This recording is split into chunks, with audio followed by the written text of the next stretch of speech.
And then, here's the exciting thing. Battle Stations is tomorrow. Now, Battle Stations, it's a simulated ship, so it's not like out on the water, actually. But it's a ship that they, to your battle stations, and you have to go through what a regular day in the life of being on the ship would be, but it's like a video game, because they throw stuff at you. Like, there's a fire down in... There's down a fire in the hole. down below. They just say down below. But like there'll be an actual fire. They'll yell things like "Belay that!" or there's a flood somewhere. Is he ever going to have to? Does he have to climb the rigging and trim the sails? Maybe, I don't know. And it's like 12 hours where they have to go through what it's like to be, and they throw every bad thing that can happen at it. Man overboard or whatever. And they gotta. So if we're ever in a simulated war, we'll win. So think good thoughts for him for his physical test today, and Battle Stations tomorrow. And if all goes well, he graduates on Thursday, and then he ships out. And then he goes to medic school. Fills his duffel bag and ships out to Guam. So the flag that will be flying over the Utah State Capitol on Thursday is for him. Remember I told you that you can sponsor a flag, and then they take the flag down and send it to you. Now, I've already paid for it, so if he doesn't graduate this week, do I get a flag refund? Why don't you just keep the flag? For myself. Yeah. I can put it, I've got my flags back here. I could just put a big one right there. Mm-hmm. But we're very close.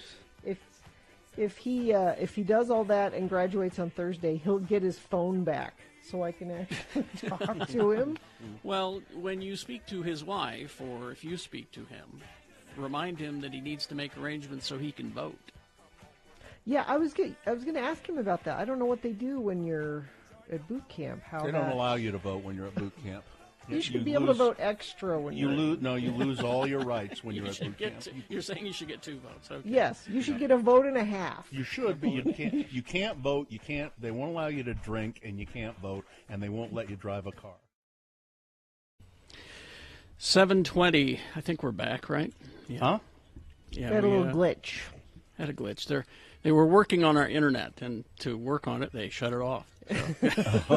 There, problem solved. Shut that down. Now you don't have any. So, all right. Oh, you guys are kind of lagging or something. Am I in phase? You're out of phase. Fine. On my visual, you are. But anyway, we'll get through this break, and then we'll worry about it. It is time for round 1 of your boners. Here we go. 3 news stories. These are examples of bad, stupid, or funny human behavior, and you will decide with your vote. Of these 3 candidates, which one is the worst? Which one deserves to go forward? To boner fight, to possibly become boner of the day. If it wins here, it's not boner of the day yet, because round 2 happens at 8:20 with 3 more candidates. We'll get another winner there. And we'll take both winners and put them against each other. You will decide a boner of the day with boner fight. That happens at 9:20. So you need to help build up to a really good boner fight by picking the best candidates. So let's begin with round 1. Send one of these 3 forward. Here we go. 2 candidates now, a third after the news. Once you've heard all 3, you will vote, and one of you lucky random boner voters will receive. I can't buy it, gotta win it. Yes, you can pick it up. Radio from Hell Boner t-shirt. We have limited office hours at 50 West Broadway, 2nd floor, 9 to noon. Here's boner candidate number 1. My beautiful alien scars. Elon Musk's girlfriend, Grimes, the mother of his spawn, has unveiled her unique new back tattoo. On Sunday, the Oblivion hitmaker, is she a hitmaker? Who revealed earlier this year that she wants to help found a human colony on Mars. See ya. Revealed her new tattooing, which she described as representing her beautiful alien scars. Grimes, real name Claire Elise Boucher, posted a photo to Instagram of the inking that covers her whole back. Delicate waves etched into her skin with the use of white ink, which is not common in tattoos. And she used white ink so that it would look like scars. Yeah, I'm looking at it now, and it's not. I mean, it's on her back, so none of us will have to see it, really. But if it was on her front, I don't think I'd have to see it. But boner candidate number 1. And I can't even really see if it's a picture or... No, I think it's just it's scars. It's It's lines. Beautiful alien scars, Carrie. It's my alien whatever. It's your body. I don't care. There's boner candidate.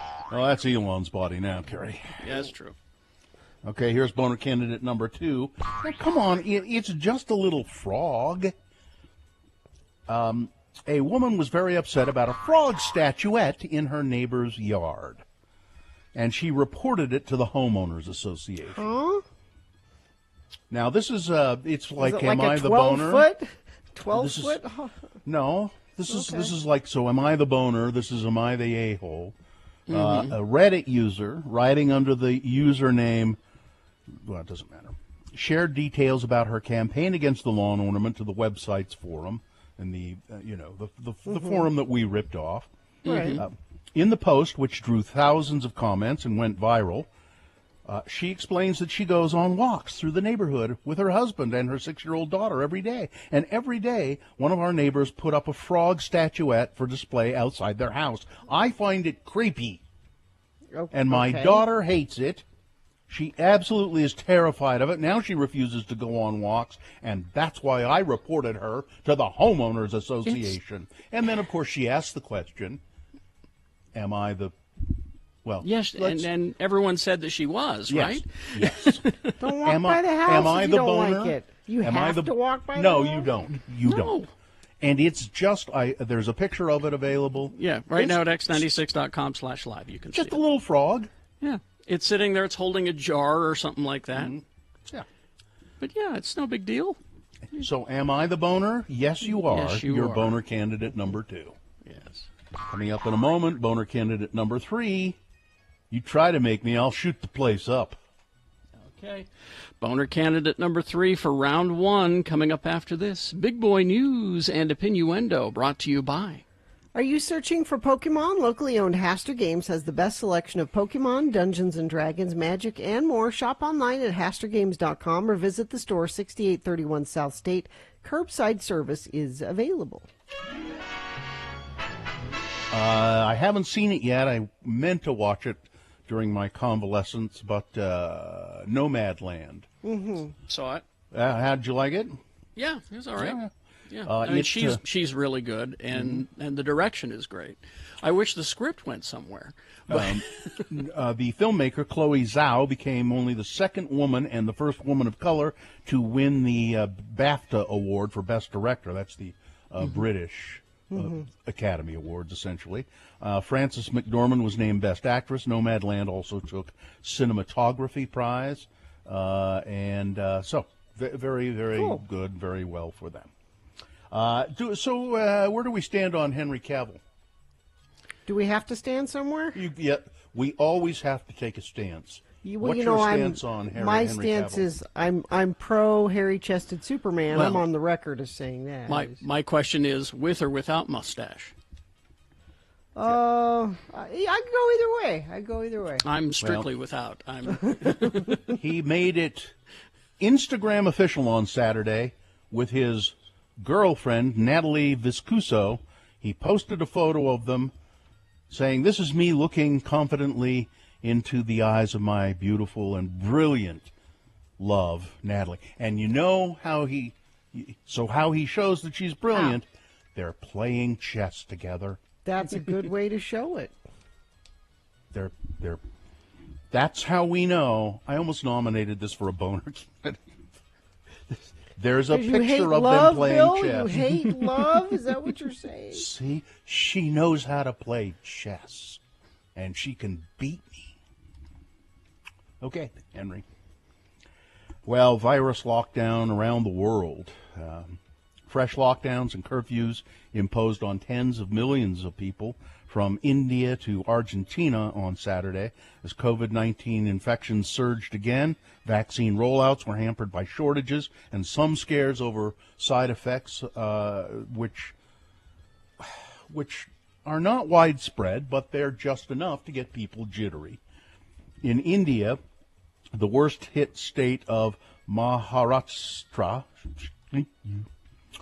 was running out of vaccine as the health system buckled under the weight of the contagion, which has killed 2.9 million people worldwide. There are places where the vaccine is, where the virus is slowed or almost going in the other direction, but there are still places around the world where it's surging. And here in the United States, it's for instance, Michigan. Michigan's really just bad. Exploding. Mm-hmm. And free Michigan, free Michigan. Yeah. Well, yeah, and the governor, Governor Whitmer, Gretchen Whitmer, has said to people, please, voluntary isolation or quarantine, thank you, for 2 weeks, please. So we got to get this under control. But she's not making them. She's just saying, please do it. Well, she's afraid she's going to get kidnapped again. Yeah. I mean, this is Michigan that we're talking about here. That's the problem, is it's all these crazed white militias that won't wear masks and won't get, the injection, and that's that's the big part of the problem. She knows that she can't make them. To be clear, she didn't get kidnapped. They tried to kidnap her. There was a plot wanted to kidnap her. There was a plot to kidnap her. So it's gone crazy. And why has it gone crazy in Michigan? Because they're playing high school sports and everybody's back in school and people are going to restaurants and nobody's paying attention. So the virus will get your attention. If you're tired of this, if you want it over, you should be the first people wearing masks and getting vaccinated. But here in Utah, you don't have to worry about it because it ended. The virus here ended on April 10th. So that's what the governor said, April 10th. I went to a couple places over the weekend where I had forgotten that that it was over, and I walked in and went, wow, why isn't anybody... Oh, that's right. It's over. April 10th. It's all over. But there are places where you do have to wear a mask, even though the governor said April 10th. You must do it. If a store says you must wear a mask in our store, then you do it. That's one of the places for sure. There are many businesses, most businesses are still saying, you know what, we're smarter than our legislators. We want you to wear masks in our store. Free mask must still be one. You've got to wear them if you're on a UTA bus or a front runner. You've got to wear them at the airport. University of Utah, Utah State, Utah Valley, all of them, Weber, Salt Lake Community College, will continue to require masks inside all buildings and outside when social distancing is difficult. Same goes for BYU, Westminster, all of them. They say, yes, wear masks. You must wear masks. And just a couple of quick things about this. When the legislature just decreed that this date is when the mask mandate ends, I'll use a term that they love using. That was virtue signaling. All right? That's exactly what that was. It wasn't based on any fact or science or anything like that. It was virtue signaling. And secondly, you wear the mask and you get the vaccination not for yourself. You're doing it for everyone else. So when you're not wearing a mask, that just shows me what a selfish a-hole you are. All right? Donald Trump has attacked Mike Pence, not physically. Well, that would be something to see. It was supposed to be a unifying weekend for the Republican Party, at war with itself over former President Trump's divisive leadership. Please, please, please keep him as your leader. Please. But Trump himself shattered 2 days of relative peace in his closing remarks at the Republicans' top donors gathering when he insulted the party's Senate leader and his wife. Ahead of the invitation-only speech, Trump's new home inside his Mar-a-Lago resort, the former president's advisor said he would emphasize his commitment to the party. And how did he do that? Well, he called Mitch McConnell And he's not wrong, but he called Mitch McConnell a dumb son of a bitch. Mm-hmm. Yeah. But he didn't stop there. He mocked Mitch McConnell's wife, Elaine Chao, who was Donald Trump's transportation secretary. Mm-hmm. He said he was disappointed in Mike Pence. And he used a profanity in assessing Mitch McConnell.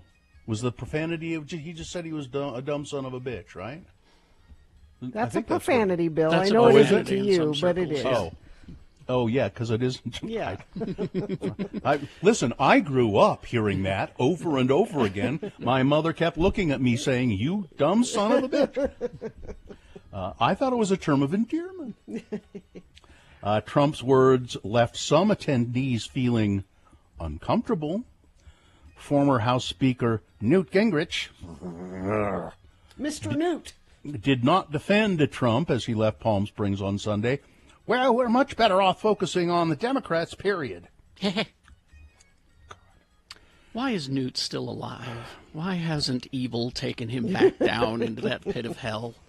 Well, evil makes him live longer, Carrie. I'll That's just how point that out goes. Prince Philip was 100. Newt is responsible for so much bad in this world right now. He really is. And then finally, this. I would just advise you, if you can, maybe I'll repost this link so you could read it. It's in the New York Times, and it goes into depth about Matt Gaetz, Florida legislator who's been accused of sex trafficking, how that all came about. Mm-hmm. It's a fascinating story. Oh, yeah, this guy's a nut. This The name of the Greenberg, story, yeah. It says, like the Tiger King got elected tax collector Yeah. inside the case that ensnared Matt Gaetz. And this guy Greenberg is Matt Gaetz's friend. They're buddies. Oh, yeah. They hang out together. Yeah. Did you read the account of how when they went to arrest Greenberg, it took them 5 hours to get him to come out because he was on the phone with the cops threatening to kill himself, threatening to blow up his house with an IED. At one point, he took a bag full of drugs and threw them out onto the porch at I them. didn't hear that. Oh, Oh, he's yeah. he's a nut. He's a whack job. That Tiger King description is absolutely perfect. Yeah. And this is a good friend of Matt Gaetz. This is the guy who they did the fake IDs together. And oh man, it's just amazing, this guy. So I'll just for your edification, I will tweet the New York Times account of that story. I was reading it this morning, and it was quite amusing. All right, that's the news. Weather, traffic. Sunny today, high near 56, light and variable winds. But it's big wind day. When's the big wind coming? Well, it might come later tonight. The storm is blowing in that could actually bring snow showers tomorrow and cooler temperatures. We're going to have a couple days of showers and breezy conditions through the middle of the week this week. So it's April after all. That's what it's supposed to do. Traffic, we have a crash southbound 5600 West in front of Jefferson Junior High near 62nd South. Car hit a power pole. The right lane and shoulder are blocked with emergency crews. That's the only incident being reported. Friends of the program aren't telling us anything other than that one also. So if you see something, you can always text it to us, 33986, and I'll pass it along to friends of the program. Big O Tires Spring Super Sale is here for a limited time. Buy 3, get 1 free on select sets of tires with financing options available. Big O Tires, the team you trust. All right. Here's boner candidate number 3. You try to make me, I'll shoot the place up. Salt Lake, 9th and 9th. 9th and 9th, 9th South, 9th East District. Now, I'm Nice not little familiar. I'm not familiar with this store. It's Stockist is what it's called. I've been in there a couple of times. It's a very small and elite clothing store. It's been there for, I know, at least 4 or 5 years it's been there. It's called Stockist. They closed early after a customer refused to wear a mask and then threatened them with violence. It happened around noon on Sunday. The clothing store said that the man refused to wear a mask. An employee asked him to leave. He said, if you're not going to wear a mask in here, I'm going to have to ask you to leave. That's when he said he'd be back with a gun and I will shoot everyone in the store, he said. This is a community store, said Josh Edgar. We've been here, 10 years, and we've really felt proud to serve the 9th and 9th District. Yeah, see, Sue just texted me and says, we were in there last Christmas. Yeah, she knows, you don't. Yeah. She knows, I don't know. Edgar said that the stockist is typically bustling with customers on a Sunday afternoon, but not after what happened. We decided we would shut the store down just out of safety for us in the neighborhood, said Mr. Edgar. He was definitely coming here to put up a fuss about the mask mandate, and we were targeted because of that. Oh, so like did it on purpose. He came there and did it on purpose, yeah, whoever this guy was. The man walked into the store with a mask around his chin. Edgar said when he asked the man to put it on, he got upset, started swearing. Then one thing led to another, and eventually I had to ask him to leave the store. As he was leaving, he was still yelling profanities. He said he was going to come back with a gun and shoot us all. Thanks, Utah State Legislature. Yeah. Boner candidate number 3. If you try to make me, I'll shoot the place up. All right, let's review the first 2 and vote. Boner candidate number 1, my beautiful alien scars. Elon Musk's girlfriend, Grimes, showing off what she's calling her beautiful alien scars. It's a tattoo, a lacy kind of, looks sort of like scars all across her back. Boner candidate number 2, oh, come on, it's just a little frog. A controversial, I don't know why, a little frog statue, but it scared my daughter. She won't come walking by here anymore, so they report the woman to the Homeowners Association. And Boner candidate number 3, you try to make me and I'll shoot the place up. All right, there we go.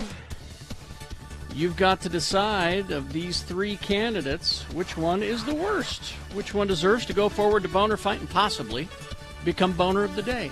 Winning here does not make it Boner of the Day. It makes it the winner of round 1 and secures it a spot in Boner Dome. Round 2 comes up at 8:20 with 3 different candidates. We get another winner there. And we take that winner and send it forward as well. Then those 2 meet at 9:20 this morning for Boner Fight, and one of them will become Boner of the Day. So pick which one you think is the worst right here in round 1. Send it forward, 1, 2, or 3. Remember your candidate number, the one that you think should win. Put that single digit in the message of a text, and then text this to 233986. Easy to do. Computer counts it. You can also call 877-602-9696. Use your voice to vote. They'll take your vote in the producer's booth back there in Salt Lake. Or you can go online, x96.com, look for the box that says Boner Voting April 12, 2021, and vote there. And if you don't see that box, refresh your browser. It should appear.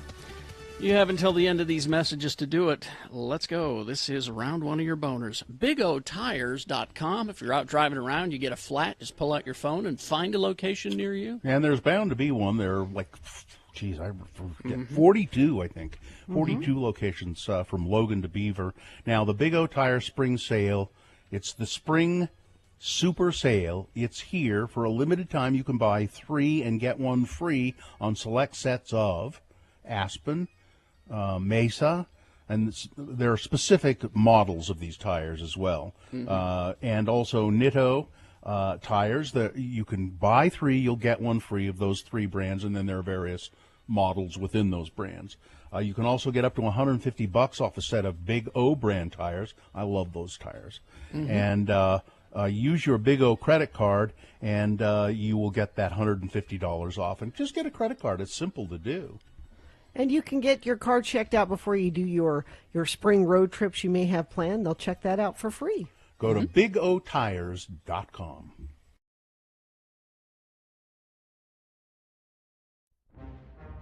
It is the 23rd century. Humans have left the lowly confines of planet Earth and have sought their destiny among the stars. While many things have changed, one constant remains: the need for young men to venture forth and do the work of the Lord. This is the tale of 2 such men who at the age of 19 have answered the call of their general authorities and are embarking on a 2-year mission to spread the gospel throughout the galaxy. This is the story of Space Elders! In this episode, we find our elders rendezvousing with Zone Leader Hansen on some distant planet in the BFE sector. Hey, Butch, what you got there? Oh, it's a care package from my folks. You know, my mom means well, but she just doesn't understand the physics involved in sending stuff from home. Well, what you mean? Well, the cookies she sent are fine. They're hard as a rock, just the way I remember them. It's the lime jello with shredded carrots in it that causes problems. You know, even in Tupperware, this stuff goes bad after a week in hyperspace. Missionaries who have eaten this stuff have been known to develop a form of space madness. Wow. Oh, look, here comes Zone Leader Hansen right now. I have discovered the most incredible object. It allows us to view any period in the history of any planet. We can research early church history. This discovery will allow me to get reassigned back to Earth and leave you two losers far behind. Great. Glad to hear it. What's that have to do with us? Since you weren't having much luck in the field, I figured that you wouldn't mind watching my discovery while I go back to Starbase 182 and file my report. Hey, are you eating while I'm talking to you? Give me that. Sorry. Say, green jello with carrot shavings. I haven't had this since I left home. But sir, I think you ought to know that... Quiet, Lehigh. He's eating. Shut up, the both of you, right now. This jello tastes funny. Ah! He's gone mad. He's got space madness. We better go after him. Okay. Hey, what's that thing right there? You mean that natural arch that seems to be showing the History Channel? Yeah, that thing. What is it? I believe that who is it would be a more appropriate question. Is that you that said that, Butch? No. It must have been the natural arch over there. Okay, I'll play. Who are you, and what have you done with Zone Leader Hansen? I am the guardian of forever. Hansen has entered through me into your world's past. Entered through you? Well, I guess we can get back to tracking now, huh, Lehigh? No, we most certainly can't. Huh? We need to get Zone Leader Hansen back and cure his jello-induced space madness. Come on now, Lehigh. He was a little weird before my mom's jello. Are we sure he's sick? Where in our world's history is Hansen now, Guardian? He was asking questions about Mormon history, and about lime jello in particular.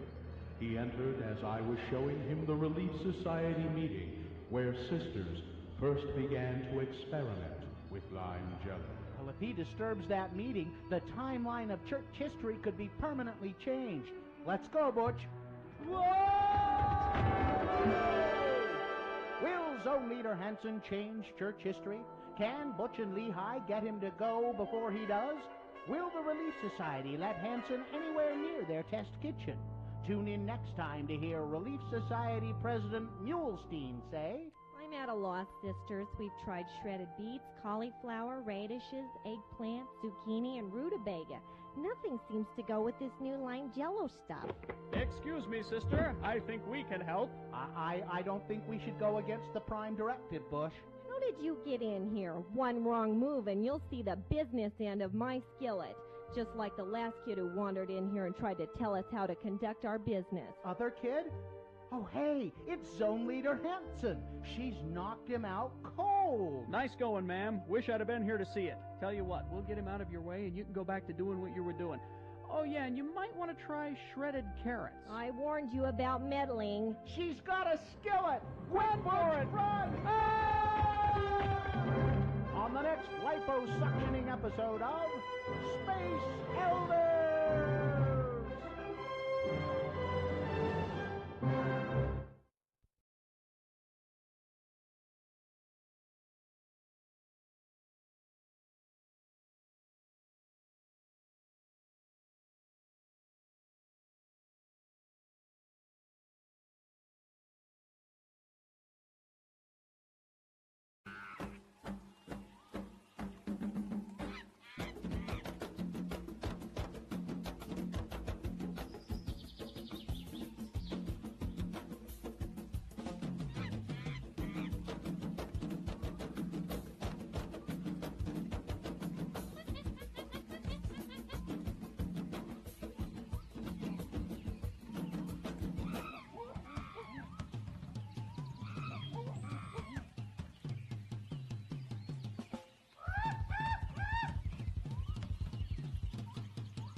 All right, 7:47. Time to award round one of your boners. And round one of the boner voting is brought to you in part by Barley Soup. And Bob Seger and the Silver Bullet Band also bringing you. Like a rock. We had boner candidate number 1, which was my beautiful alien scars. Elon. Nobody voted for this, did they? 10 people did. Oh, okay. Wow. They're Grimes haters. Boner candidate number 2. Come on, it's just a little frog. It's kind of a cute frog. Well, actually, not cute. It's kind of an all-knowing, intelligent-looking frog. Zen frog. It's just a damn lawn ornament. But because it scared this woman's daughter, she reported it to the Homeowners Association. And then boner candidate number 3, if you try to make me, I'll shoot the place up. A customer threatening to shoot up a local store here in Salt Lake in the 9th and 9th District because they said you can't shop in here if you don't wear a face covering. If you don't have on a mask, you can't. And the customer said, I'm going to come back here and shoot this place up. And the store closed for the day because they were afraid that he would do that. Yeah. Maddie won a boner T-shirt. And by, scads of votes. Let's say scads. Over 100 votes more than the nearest competitor. Boner candidate number 3. If you try to make me, I'll shoot the place up. Oh, don't worry. There's an equally compelling candidate coming up in round 2. Round 2 has 3 very compelling candidates. Oh, okay. There's nothing on the order of, oh, my alien scars. No throwaways. I'm gonna stay tuned then. All right. I would. 8:20 is when round 2 happens. We'll get another winner here, and then we'll send both of these winners to Boner Fight at 9:20 is when you'll decide Boner of the Day with your vote. All right, so here we go. I'm not crazy. You're the one that's crazy. It's Braxton Dutson. And he's here with, it says, a mental health moment. How are you, Braxton? How's it going? Good. How are I'm doing you? pretty well today. Good. Braxton is a therapist with the Touchy Feely group. The healing group, Bill. It's the healing group. The healing group. Well, you can heal people by touching them and feeling them, but it's the healing group. How many therapists are in that group, Braxton? We've actually got 14 therapists right now. Wow. Okay. So you stocked up. Yep, we stocked up. We've got a couple in Utah County and a little more up in Salt Lake. So if you just go to the Keeling group, you can find more information about that and perhaps get yourself a therapist. But what it says here you wanted to talk about was the stories we tell ourselves. What do you mean by that? Yes. So if you can think of the times where you've been maybe mad at a boss or someone else. I have no trouble of thinking of that. I have no trouble of the times I've been mad at my boss. I figured you'd have a good couple stories. Yeah. But when you're thinking of like the things you would have said or the things you're going to say or how much of a jerk they are, and then all of a sudden you find yourself throwing a chair through a window or punching them in the face, and you're like, whoa, I've never done that before. That's what I'm talking about. Since yesterday. Yesterday. Okay, so what? But I mean, where does this lead us then? See, I do this. Sometimes I do this in the shower. I have arguments with people in the shower, like what are people doing in your shower? No, it's just me, and I start thinking about things, and I'll actually go through a whole conversation with them, and another thing, and there's this and that, and I say, is that kind of what you're talking about, Braxton? Exactly what I'm talking about, Gina. Exactly what I'm talking about. And they can seem harmless. It's kind of like, oh, I'm just getting frustrations out in the shower. I'm being talking about what I want to, practicing this conversation. But they actually play a huge role and toll on our mind and our bodies. Because while you're in the shower thinking about, and another thing, what your body is responding. This also explains Gina's grooming, but Gina's body and our bodies in that same time are responding as if it's actually happening. So there is stress hormones going through the brain. Your breathing is shallowing. You're also having an automatic response that's putting you in the fight, flight, and freeze scenario. So your mind and body think it's actually happening at that point in time. So so you're suggesting that this maybe isn't the best thing to do? Yes, it is not the best thing to do. You can actually put yourself into a place of distress. So what do you do in lieu of that? So that you can stay nice and clean and soapy and all of that. What do you do? So in those moments, recognize that you are actually thinking of a future, conversation or something that has not happened yet.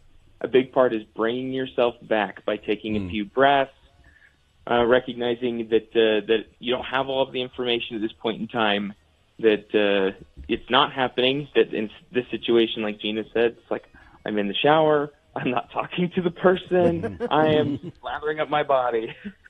What about, though, what about, so you're talking about a future event. What if you have a conversation with the boss or somebody, and in your mind you're like, I wish I'd said this, and I wish I said that, and you replay something that's already happened? Is that bad, too? Mm-hmm. Well, that's a great question, Gina, because that happens a lot as well, and your body's doing the same thing. It's either putting itself back into that situation.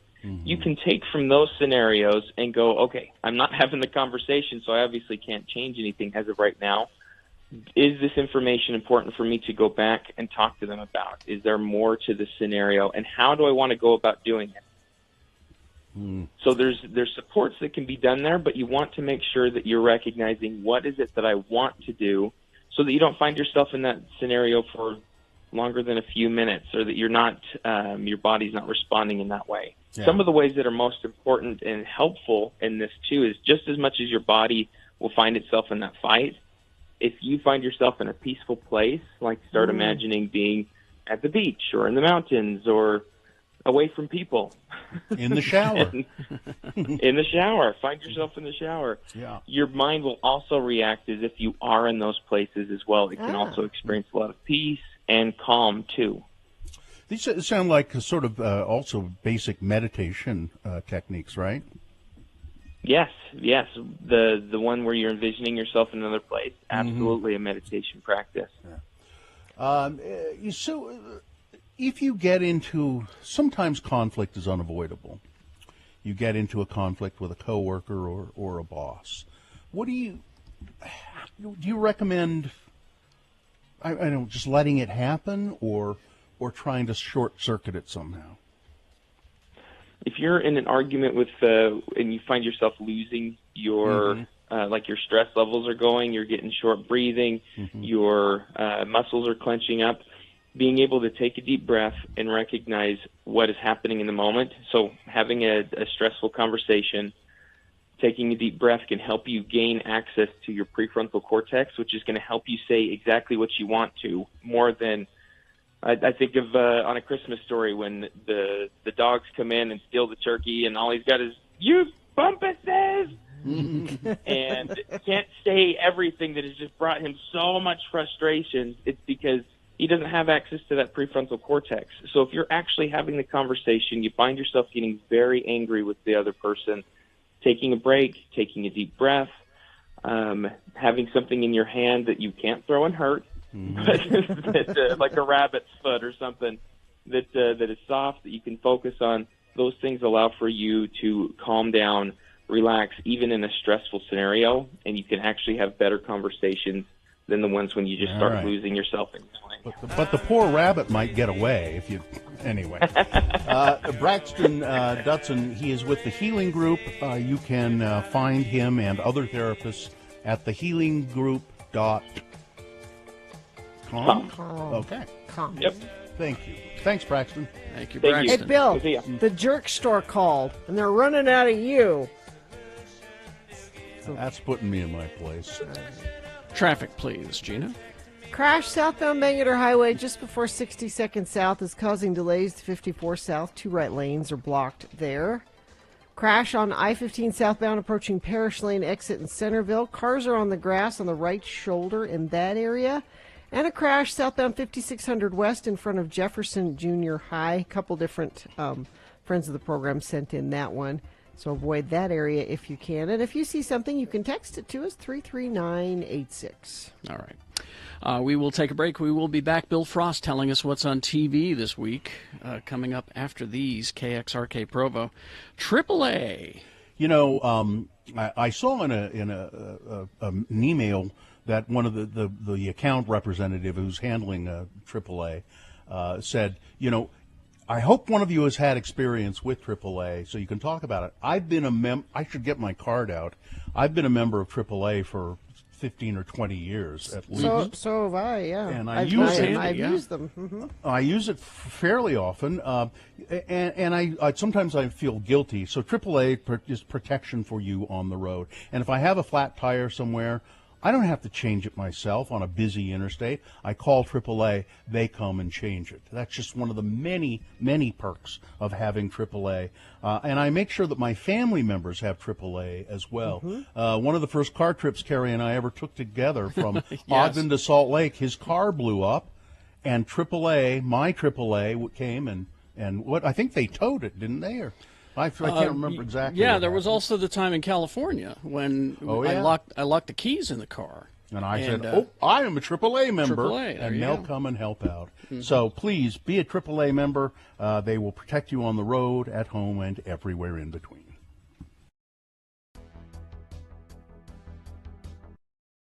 I don't like breathing through my mouth. I prefer my nose. I think that's what it was designed for. Your mouth was designed for other things, and the nose is for breathing. But sometimes you have to breathe through your mouth. I can't. You know that. You cannot.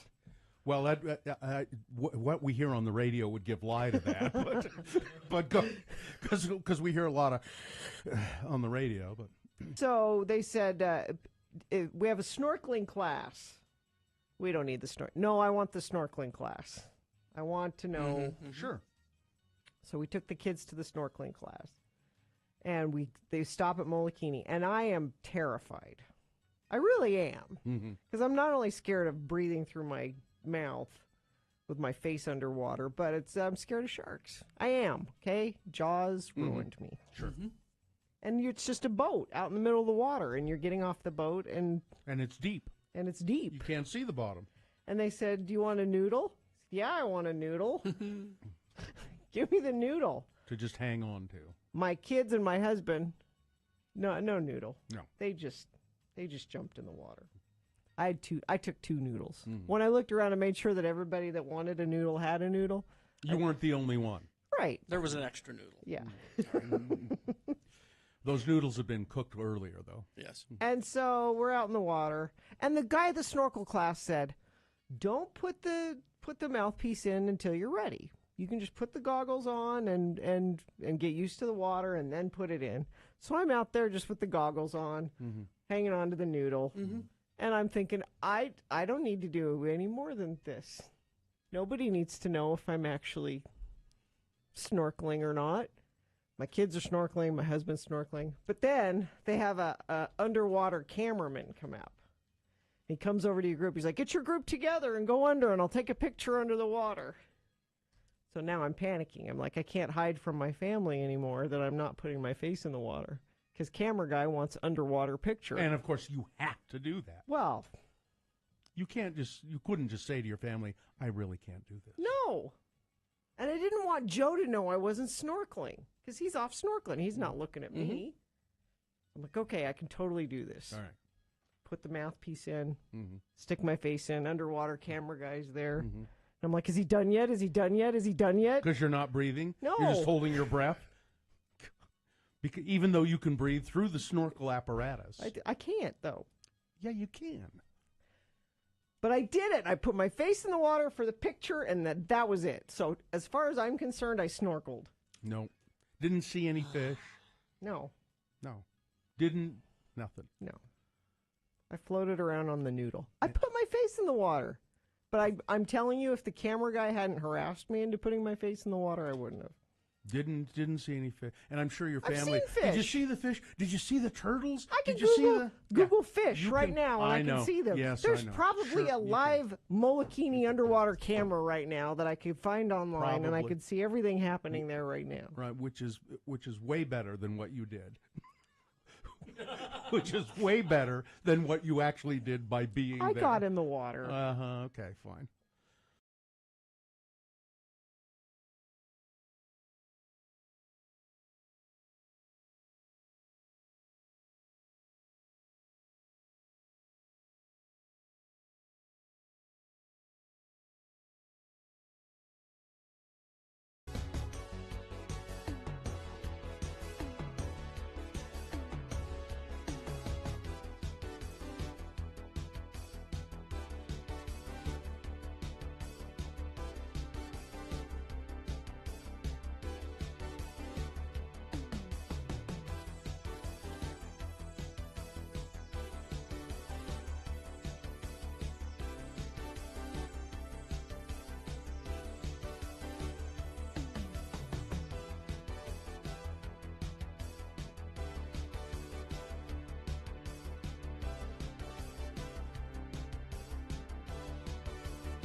Well, let's do the contest before we get to Bill Frost.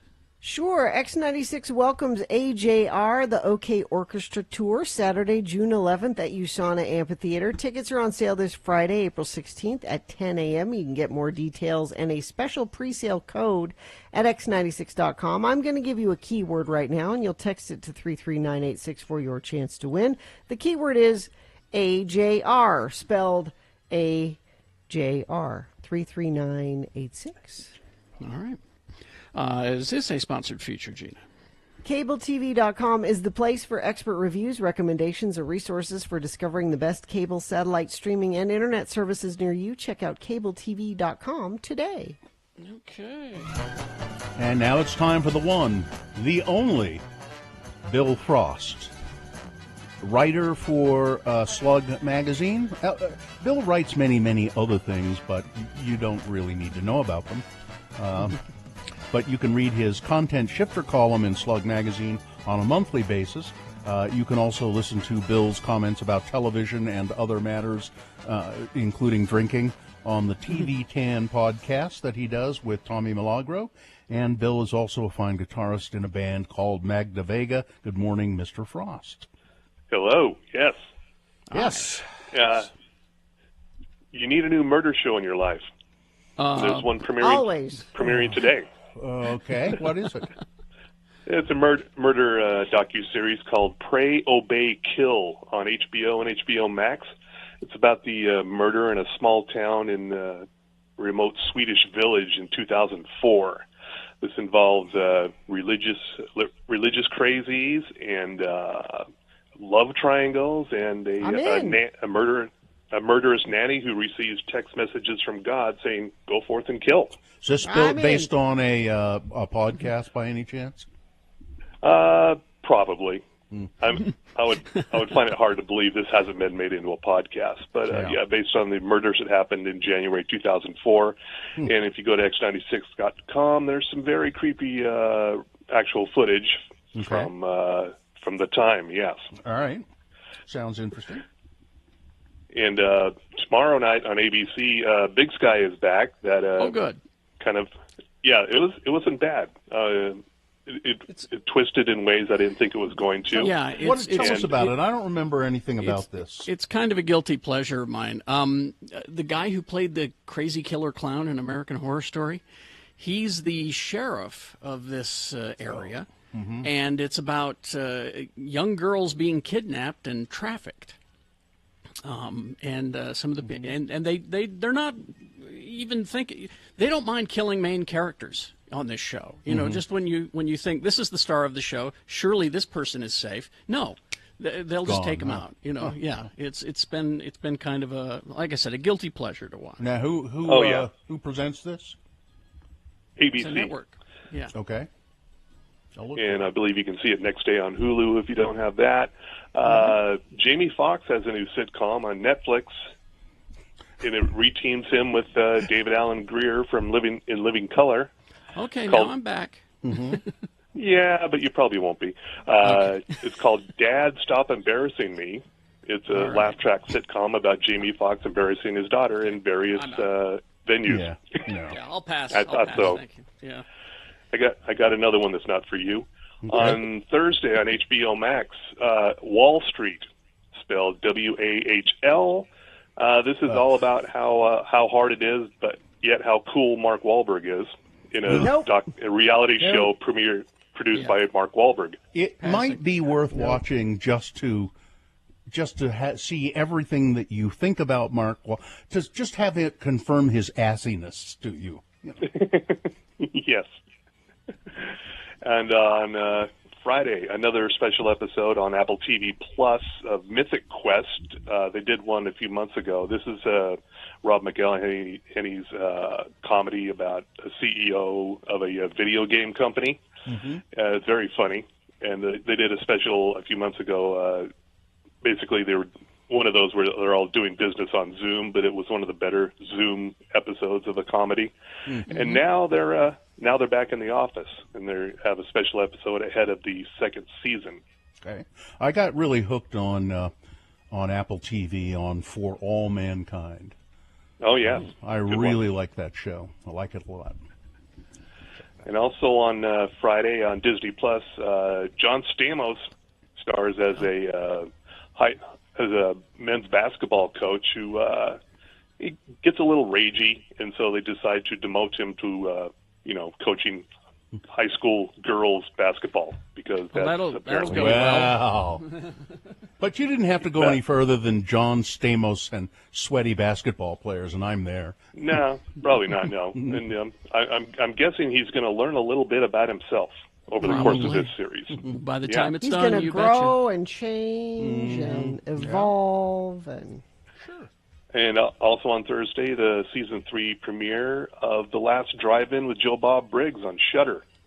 Oh, if you have that, that's one of the. I've never seen one of them. Are they good? Sometimes the movies aren't. Okay, well, yeah, but the commentary is. Yeah, I mean that's one of the. I'd like to have Shudder, but I have already too many streaming services because there's some good stuff on there. You have to pay extra for it, though. Huh? Yeah. Okay. And if you remember this show, Van Helsing, the 5th and final season premieres on Friday. This is for me and maybe 2 other people. Yep. It's one of those sci-fi deep cuts that has chugged along for a while. And going to Sunday, Kate Winslet is back. You might remember Mildred Pierce on HBO years ago. She's now playing a small-town Pennsylvania detective in Mayor of Easttown. It's not a murder show yet because she's working on solving a missing persons case, but it'll probably become a murder. And also, Guy Pearce is in here as a sexy new professor in town. Hey. Wow. All right. And the artistic achievement we've been waiting for is finally here on Sunday as well. A&E biography, Stone Cold Steve Austin. We need this, huh? Okay. Well, I don't. Somebody does. Tommy Milagro needs it desperately. Yeah. We interviewed him at Sundance a couple years ago, remember? Stone Cold. Austin? Yeah. Yes. How was he? He was very nice. Okay. And we who I was really surprised by was Jake the Snake Roberts when we interviewed. Yeah, we interviewed him too. He was interesting. Yeah. He was an extremely nice guy and very bright, very smart guy. You can tell. But Cool. what's the show? Oh yeah. Oh, it's A&E. It's a biography. A&E, yes. Stone A&E Cold Steve biography. Austin, A&E biography, yes. There you go. And that's it for this week. I'm slow to recommend Clarice. It's been like 5 or 6 episodes, but I'm finally getting around to recommending it to folks. If you're a Silence of the Lambs I'm not fan. quite there yet. Yeah. It's one of those, But the one I usually wait 3 episodes before I recommend a show. The one I am recommending, only after 1 episode I've seen, is Gangs of London. I watched one of those. I wasn't sure. Maybe I'll give it another shot. What is it? It's setting up to be very intriguing. It's about gangs in London, Gene. It's just organized crime in London. Like now, like a long time ago, like when? Yeah, current like day. now. Okay. And it's just organized crime with the different family factions and all that. But the last 15 minutes were some of the most harrowing stunt fighting that I have seen on television. Yeah. I mean, there were a couple of times where I was just wincing, and that doesn't happen too often. Yeah, that's the only thing that I had to recommend it. I thought that at least that first episode. You have to. I have always said that stunt people should get awards for Emmys or Oscar nominees, and certainly the people behind this definitely. They absolutely. were great. Yeah. Yeah. I've been trying to watch Them on Prime Video. Yeah. It's about a black family moving into a white neighborhood, and it's got horror aspects to it. And I've watched 3 of them, I think, and I'm just kind of not sure whether I like it or not. Just kind of moves along, and it's controversial. It's been getting a lot of commentary. Well, there you go. What's your content shifter column about right now, Bill? It's me saying terrible things about Fox News Nation for 1,000 words. Okay, good. You can find that at billfrost.tv. Thanks for being with us as usual. All right. Thanks. Thank you very much. Someone says Handmaid's Tale is back on Wednesday. It's too depressing for me, so I just... I watched most of the first today. season. I watched most of the first season, but then I said, I can't do it anymore. No. Maybe now that Orange 45 is out of office, I might be able to go back, but it was too real during that time. All right, traffic, please.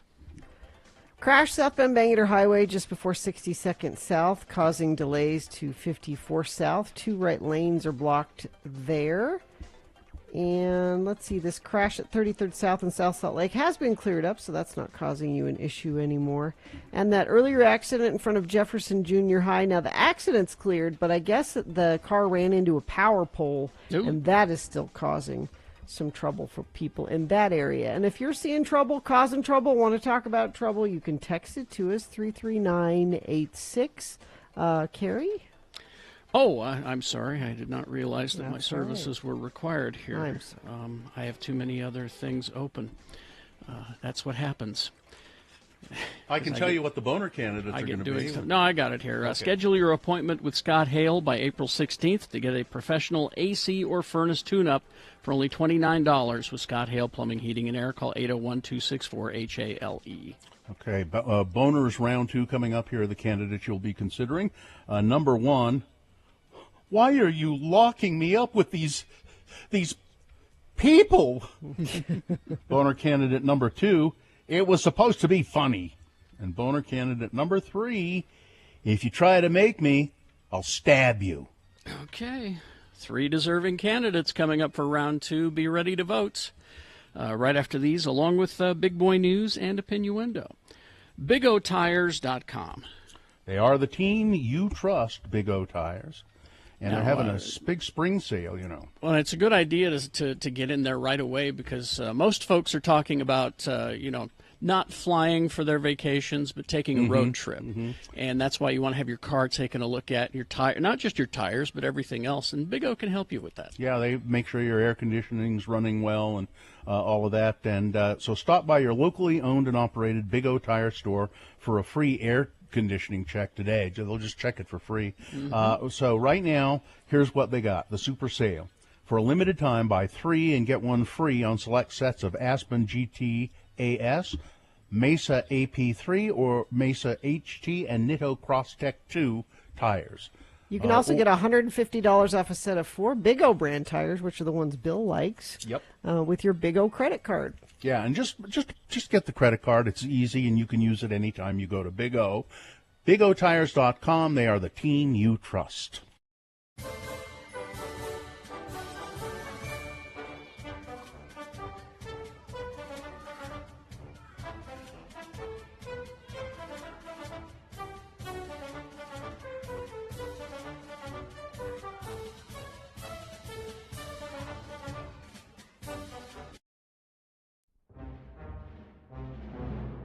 It is the 23rd century. Humans have left the lowly confines of planet Earth and have sought their destiny among the stars. While many things have changed, one constant remains: the need for young men to venture forth and do the work of the Lord. This is the tale of 2 such men who, at the age of 19, have answered the call of their general authorities and are embarking on a 2-year mission to spread the gospel throughout the galaxy. This is the story of Space Elders. Today, we find our elders roaming a desolate, uncharted, dark, smelly planet, looking for someone or something to convert. It is sometime between breakfast and lunch. Man, I don't feel so well. I warned you against eating eggs you found in the middle of nowhere on a planet that isn't even on the map. But I was hungry. Besides, they were tasty. Well, if you don't feel well now, you have no one to blame but yourself. Come on, we're falling behind schedule. How can we have a schedule on a planet with nothing on it? We won't know if this planet is uninhabited until we explore some more of it. Come on, let's go. What the flip? Lehigh, help! Ew! George, it looks like your breakfast isn't setting well with you. What the heck is that?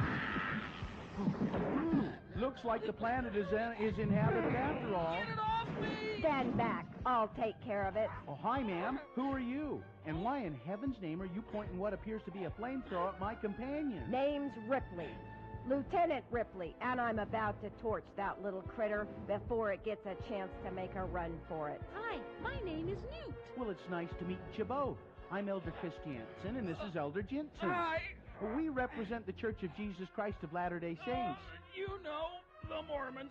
We were wondering if you'd ever heard of our church, and if so, if you'd like to learn more. Enough with the chit-chat. I need to kill that monster before it grows any bigger and has a chance to fight back. Now, Lehigh, wasn't it? If you would just stand back a bit so I can get a clear shot at your friend's chest. What? I will do no such thing. All that little critter has done is ruined a perfectly good suit for Mr. Mac, and as long as there's a chance in heck of converting either it or its mother, we would prefer that you leave it be. Do what you have to do. God knows I will. Look out, Butch! Burn, you bastard, burn. Sorry, I meant the alien thing, not your companion. Butch? You okay? Butch, speak to me. Is this the end of Butch? Will Lehigh take a shot at converting the alien queen despite the charbroiling of one of her offspring by Lieutenant Ripley? Will Newt get to say anything else in this episode? Tune in next time to hear... Say, Lehigh, these things aren't half bad cooked, Hey, has anybody got any Tabasco sauce? In the next titty-twisting episode of Space Elders!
All right, 8:23. Let's get right to it. Round two of your boners. Here we go. 3 news stories. These are examples of bad, stupid, funny human behavior. You will decide with your vote of these 3 candidates which one is the worst, which one deserves to go forward to boner fight and possibly become boner of the day. Here we are at round 2. Round 1, the champion has already been picked.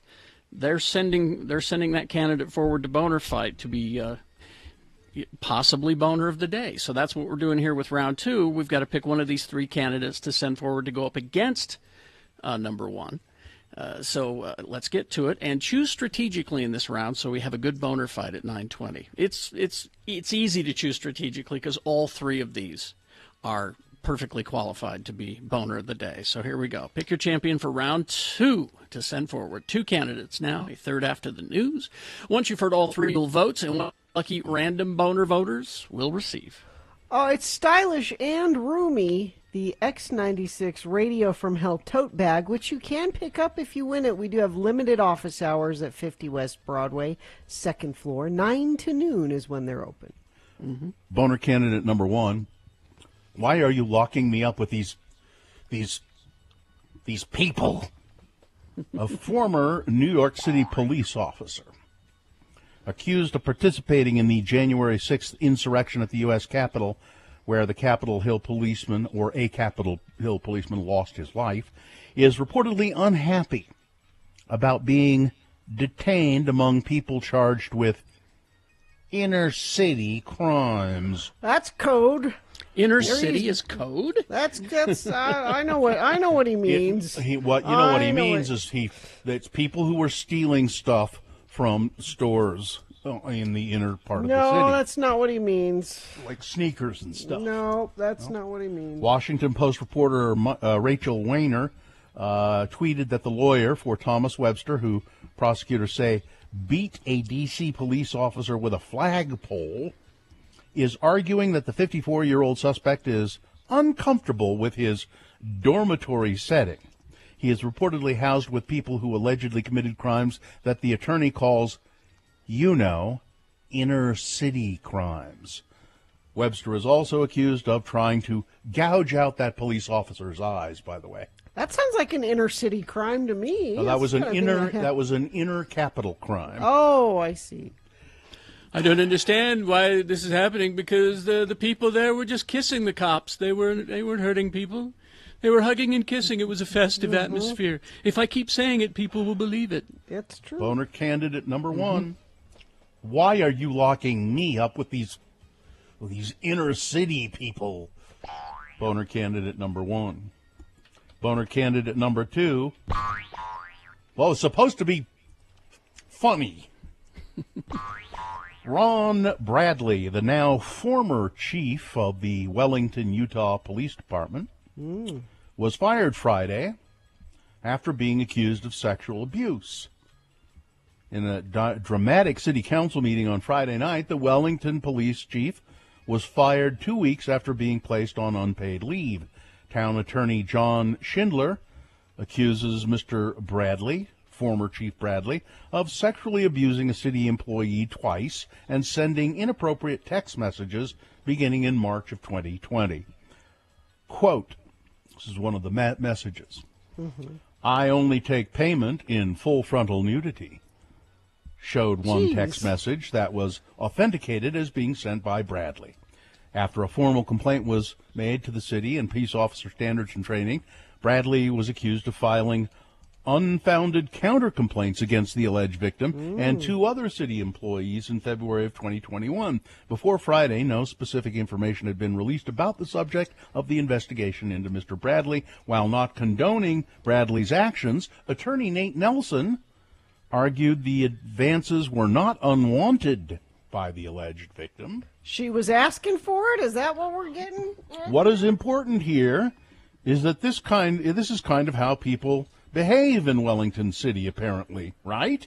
Nelson said to the public there's a good attorney. So this is how you Wellington people you all do this kind of thing, don't you? It's our local culture. Bradley apologized to the city, Chief Bradley, former Chief Bradley, apologized to the city and said the communication was harmless. Quote, those messages were meant to be funny. That's it. That's all it was meant to be. Funny. Nope. Boner candidate number 2. Meant to be funny. Jeez. Coming up in a moment, boner candidate number 3. If you try to make me, I'll stab you. All right. Boner candidate number 3 for round 2. Brought to you by a big point. What I mean to say is news is now, and then we'll get to boner candidate number 3 after the news. News is brought to you by. Sorry. Enjoy exhibits and films at Clark Planetarium, now open 7 days a week from 10 a.m. to 5:30 p.m. Reserve your tickets at clarkplanetarium.org. Enjoy an experience that will leave you in awe. Reservations are required. Ann Beats. She was one of a kind, an original. Mm-hmm. She will be missed. She wrote for Saturday Night Live from its beginning in 1975 until 1980. She was described here. She is described as a raucous, innovative person, and that period of Saturday Night Live was really gangbusters. Mm-hmm. It established the show as a central feature of the American cultural landscape. She died on Wednesday of last week at her home in West Hollywood. She was 74. Did you guys mention this during the week? We did not, no. Here's the thing about Ann Beach. She was in town. This was a very long time ago. She was in town, and she was a judge, and I was a judge for something at a theater that I can't remember. I just remember. So you got to meet her, okay. I got to meet her. I told her I was just a huge fan of her writing at National Lampoon and on Saturday Night Live, and I was also very intimidated just sitting next to her because she was one of she's one of the best. Somebody's got to remember what that was. I'd be really curious to know. This was so long ago, like 20 or more years. Was it at, like the Tower, maybe, or? It might have been at the Tower. Yeah. It was at a theater. Mm-hmm. That's all I remember, is just sitting next to her going, oh, my God, I'm sitting next to her. Mm-hmm. She said, I was lucky when Lauren Michaels came along looking for women comedy writers because there just weren't too many in New York at the time. She was writing for the National Lampoon at the time. She said, I was at the top of a very short list. Saturday Night Live's early years featured cast members who quickly became household names like Gilda Radner, Chevy Chase, John Belushi, and the show's writers often worked in pairs, and Ms. Beats frequently wrote with Rosie Schuster, creating sketches like the Nerds series, which featured Lisa Loopner, Tad. Mrs. Radner, Jane Curtin was the mom, and Todd De La Mucca, Bill Murray. Very awkward people who at least found each other. Yes, they were. She said that was probably our biggest hit. She was 75, I think. Cause of death, it doesn't matter. All right, 74 years old, cause of death not specified. And James Hampton also died. He was 84. James Hampton was a character actor who achieved a measure of sitcom immortality with one of his earliest roles, the inept bugler Hannibal Dobbs in the series F Troop, which was on in the 60s. He died at his home in Trophy Club, Texas. Trophy Club, Texas. Sounds like a Texas town. He was, it sounds to me like an elderly retirement place on a golf course. Mm-hmm. That's what it sounds like. He was 84. His agent said the cause was complications of Parkinson's disease. He was on tons of television shows in the early days, Death Valley, Dr. Kildare. He also directed a bunch of stuff throughout his career. And as Gina pointed out, she remembered for some reason he was in Teen Wolf in 1985. He was the dad in Teen Wolf. Yeah. I didn't think he was the teen. I've never seen Teen Wolf. Michael J. Fox. Michael J. Fox, yeah. Let's see, Las Vegas. Well, they're really going for it here. They are pushing to be the first city in America to ban ornamental grass. Wait a minute. This is for water conservation. Or like a lawn. Yeah. Oh, okay. Now, see, I thought at first it meant fake lawn. See, that's what when I first heard that, I was like, why would you do that? But real lawn, that real makes lawn. Sense. Mm-hmm. And there's no point in having lawn in our yards. Your kids can go out and play in the rocks. Go play in the rocks, kids. Go to the park and play. We'll have someone there. We don't need it in every single home. Let's see. Only vaccinated people are eligible to be evacuated from St. Vincent Island in the Bahamas, where a volcano is going off. St. Vincent Prime Minister Ralph Gonsalves declared that only vaccinated people can be evacuated from the island during the eruption of a nearby volcano. Mr. Gonsalves said at a press conference that only vaccinated people are eligible to get on the cruise ships that are taking people to nearby islands for refuge. So if you have not been vaccinated for COVID, you can be covered by lava. Those are your choices. It's essentially, but that'll hate protect needles. you from COVID. I hate needles, though. But my freedoms, Carrie. But my freedoms. Yeah. The chief medical officer would be identifying the persons already vaccinated so we can get them on the ship, Gonsalves said. Those that are vaccinated, they can go ahead and evacuate the island, but not I don't know. Just being hard line about it. 5 family members arrested here in Salt Lake after what started as a custody dispute turned into a SWAT situation. When the police arrived, they learned that the child's father was in violation of a protective order, and they tried to arrest him. Well, family members then obstructed the arrest. Around 9 p.m., backup was called, including a SWAT team, and the family eventually complied after SWAT's arrival. A total of, when the SWAT team showed up, they said, well, I guess the cops are serious about it. This is all great for the kids, by the way. Yeah. Because, we're fighting over kids here. This will do Wow, great they things for really love me. This will do great things for their psyche. Yeah. Selfish parents. A total of 5 people were arrested. Their names and the charges that they face weren't released as of Sunday. But if you wondered what was going on, 7th North between Redwood Road and I-215, that's what was going on. Let's see. Oh, Bears Ears. Now, the new Secretary of the Interior, Deb Haaland, she was came, looked at things over, and it is thought that Joe Biden, President Biden, Uncle Joe, will probably restore Bears Ears and Grand Staircase. Now, maybe not all of it, but a portion. It's certainly going to be, a portion of it is going to be restored to what it should be, instead of just gutted because, well, that's what I do. That's because, Donald Trump. Is that it? That's good. Sports, weather, traffic. Brigham Young University Cougarettes won the 2021 National Dance Alliance Hip Hop National Championship on Saturday, the 20th victory for the program. The NDA and the National Cheerleaders Association celebrated 2 special anniversaries at the Daytona Beach, Florida event. I'm just surprised there are events in Daytona Beach for cheerleading. The Jazz, let's see, they are home tonight to the Washington Wizards. That game is at 7 p.m. Weather, we've got sunny and a high near 56, light and variable winds becoming northwest 5 to 10 miles per hour. That's this morning, and you think, well, I heard Bill Allred this morning say today is a big wind celebration day. Well, you'll have bigger winds, it looks like, later this evening. Breezy with a northeast wind.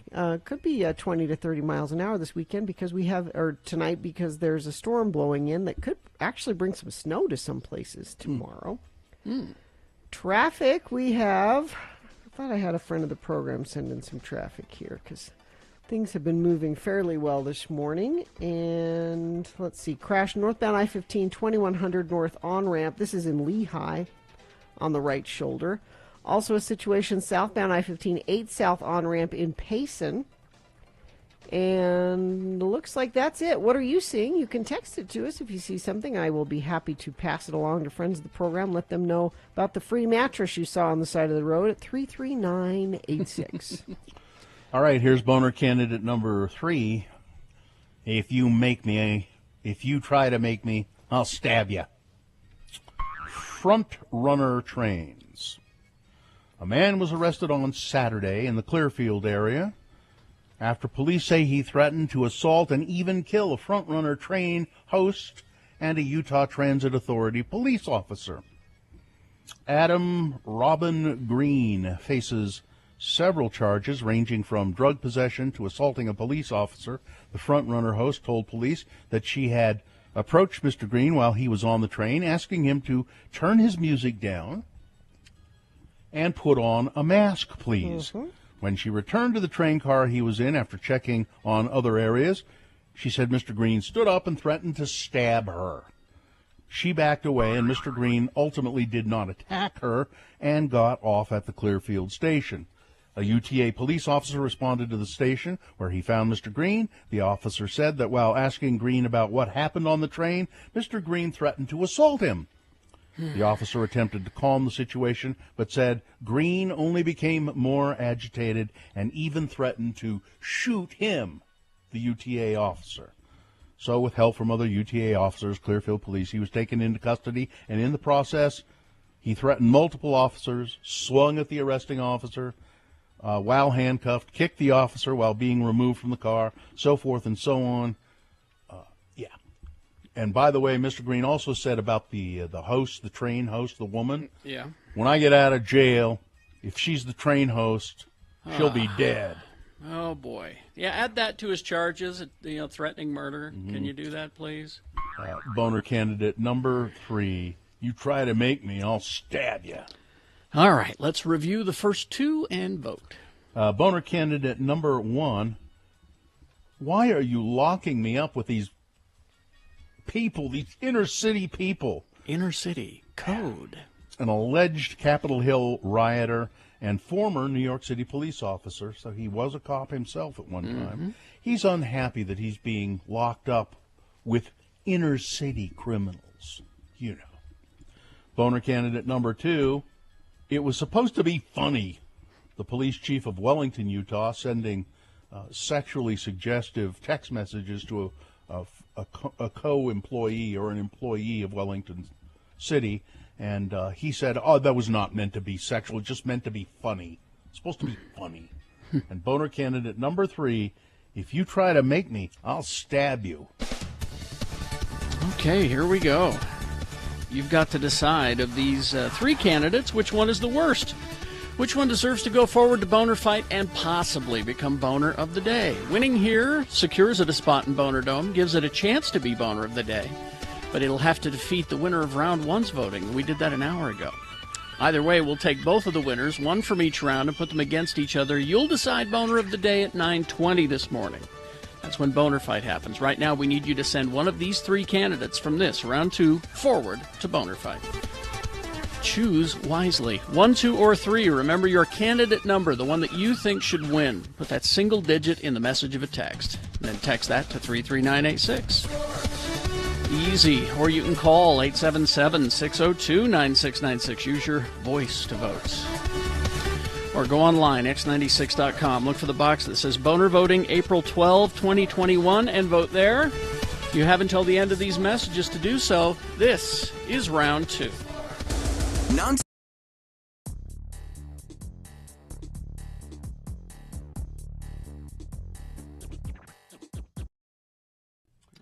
It's time for Radio from Hell corrections. We correct things that we get wrong, or we like to call this feature,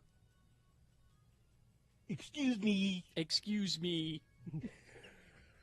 If you go to x96.com/live, you can see Comic Book Guy saying, excuse me, but I don't think that's the case. I'm here to make the proper corrections. All right. God forbid you go throughout life not knowing the right. Correction number 1 I have. Earlier in the show, we were talking about traveling in Switzerland and Austria, and Carrie was talking about Lake Luzerne in Switzerland and how lovely that was. And I said, remember when we went to Austria and we were having fondue, and I think I may have said that Austria is the home of fondue. Excuse me, my ears are hurting. Switzerland is home to fondue, not Austria. They're right next door to each other. If you had fondue in Innsbruck, it's no wonder it didn't go well. Austria is meat and potatoes, not fondue. Excuse me. So thank you for the correction, Switzerland. Home of fondue. Okay. Well, we have another correction. Yes. Country correction. Ooh. This is another excuse me for Bill. A few moments ago, we were talking about President Trump flying to Scotland. Yeah. And Bill said, well, Scotland isn't part of the UK anymore because of Brexit. It most certainly is still a part of the UK. The UK now consists of England, Scotland, Northern Ireland, and Wales. That's the UK now, post-Brexit. But it's still part of the EU, right? No. Scotland? Scotland's I'm not going to say. Scotland's not a part of the EU? I think it is. I don't isn't know. It? And that was part of the deal, was that they had the border in Scotland, and there was part of the contention? That's what I thought, too. Well, you were saying Scotland is not part of... Well, now we have to do... Listen, if this was about the Silver Surfer's real name, I could weigh in. The people of Scotland voted decisively to remain with the European Union in 2016. The Scottish government was the first administration in the UK to set out a substantive policy response to Brexit in 2016. They have said, we are a part of the European Union. All right. So it's they're not? Ireland is part of the EU, not Scotland. Scotland is talking about leaving the UK, as they always have. Well, they voted to stay with the European Union in 2016. So on December 24, 2020, UK government and the EU announced agreement on core elements of the future. Scottish government has conducted initial analysis agreements, their implications for Scotland. The assessment confirms the Scottish government's long-standing view that Scotland will be worse off outside of the European Union, so they are going to remain with the European Union, which means essentially they're not part of the UK, right? Scottish ministers have consistently highlighted that the UK government failed to engage meaningful with the Scottish government on Brexit. The Scottish government... EU countries are Okay. Austria, Belgium, Bulgaria, Croatia, Cyprus, Czech Republic, Denmark, Estonia, Finland, France, Germany, Greece, Hungary, Ireland, Italy, Latvia, Lithuania, Luxembourg, Malta, the Netherlands, Poland, Portugal, Romania, Slovakia, Slovenia, Spain, and Sweden, not Scotland. Scotland is still part of the UK. All right. It's confusing. And the Silver Surfer's real name is Norin Rad. Excuse me. All right. Was there some question? Listen, I don't know from Ireland or Scotland. I don't know. All right. But I can help you with this. All right.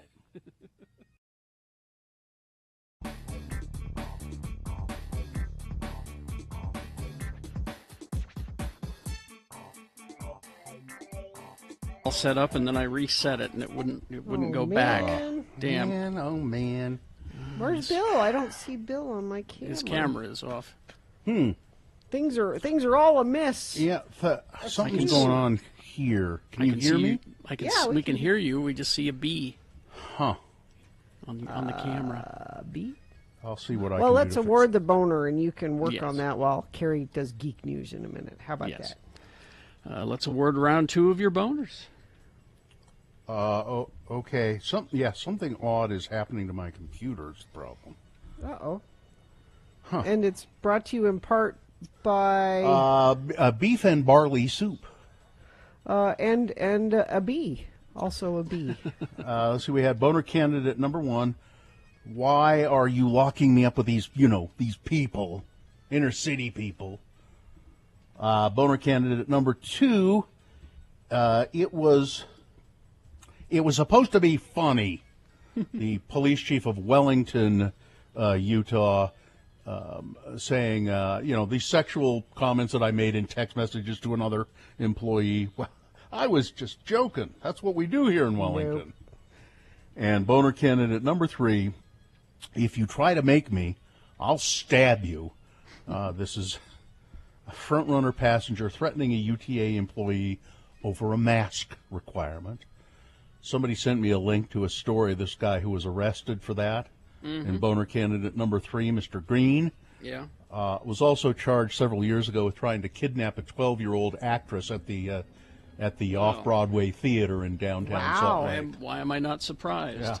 Why is he out and about? And that's the next question. Some years ago, I think he did a little penalty for it, but let's see. And the winner, well, you might as well guess. Number 3. Oh, okay. Well, now this makes things. Oh wait, no, I'm sorry. I'm sorry. Nope. By 2 votes, it was boner candidate number 2. It was supposed to be funny. Really? Yeah. Oh. Yep. Sorry, it was so close. I wanted anti-masker versus anti-masker in the boner fight, but we don't get to pick, I guess. No. I think that's better. Because anti-masker against anti-masker, you're just going to get an anti-masker. Yeah. This one, we'll see where people really line up. All right, we'll see. Boner fight happens at 9:20. We'll find out who boner of the day is with your votes at that time. Okay, let's see. Oh, is this a sponsored feature, Gina? It should be. All right, thank you. Brand new episode of GeekShowPodcast.com available now. Name of the episode is Dog Water. Okay. Dog water. It's a new term the kids are using, apparently.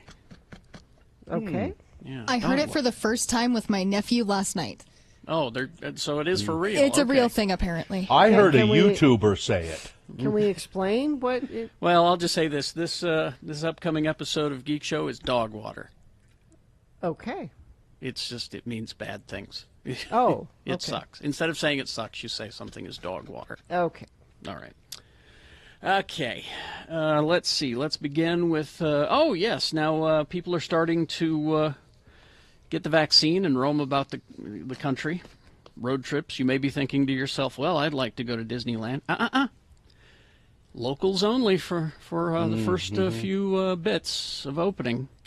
And that means that I will miss the opening, June 4th, of Marvel's Avengers Campus. I mean, this thing's been done and ready to go for a while, but, the park hasn't been open. Sure. So they've got it finished, but now they're saying, yes, not only are we opening at the end of April, but we're going to open our Avengers Campus. The brand new Marvel-themed land at California Adventure will officially open on June 4th. With the vaccines rolling in, California business is slowly opening. Seems like the company is hoping that the new land, complete with a state-of-the-art Spider-Man ride, will entice fans to come back to the parks. This Spider-Man ride is apparently in 3D and features Tom Holland, the actor, in it.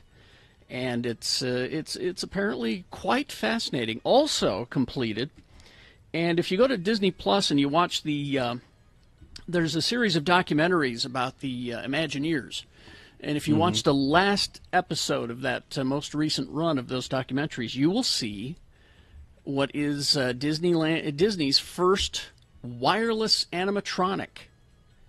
That means, you know how the animatronic characters that you see on the rides, they're all fastened to a floor and they have wires in them. Sure. This is the first one that is not only wireless, but is Spider-Man, who will do flips in a loop up above the crowd. Bluetooth Spider-Man. He will be up and above your heads. Yeah. He will flip up, do a loop in the air, and land. Wow. That's where the he's technology not attached is. to anything. Not He's attached just to anything. He is just a robot.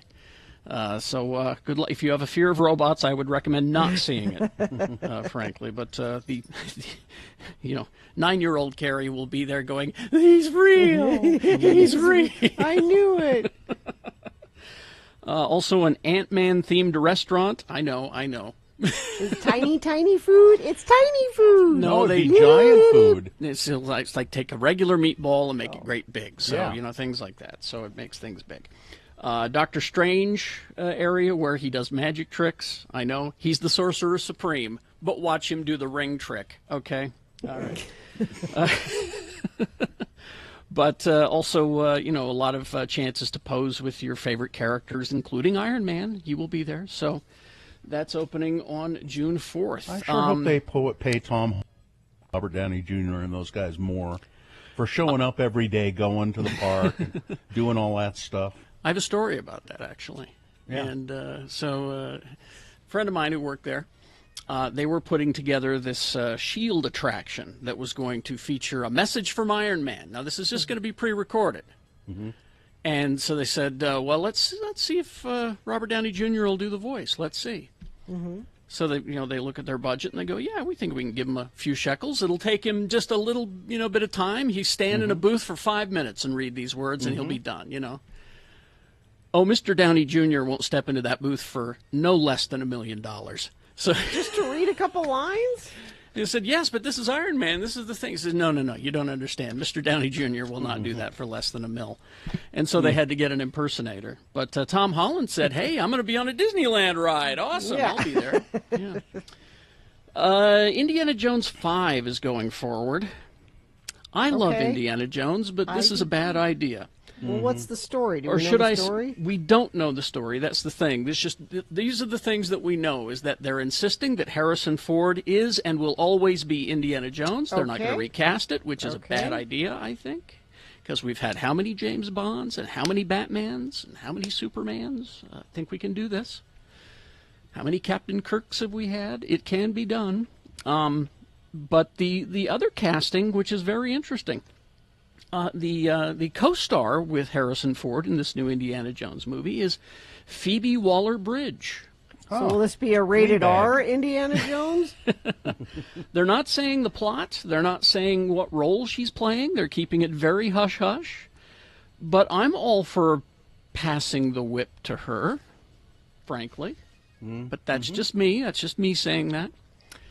Let's see. Now, Ryan Johnson, and good for Ryan Johnson, Netflix backed up a truckload of money to his house, dumped it up in front there of the house, and said, Mr. Ryan Johnson, we loved your Knives Out movie, and we've heard you talking about making more of those with that detective with the weird accent that was James Bond once.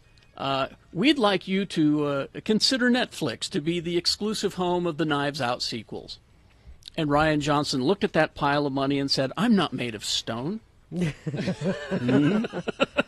I love that movie. That's one of my favorite movies I've seen in a long time. So you're getting at least 2 sequels, and they'll be exclusive to Netflix for Knives Out. So there you go.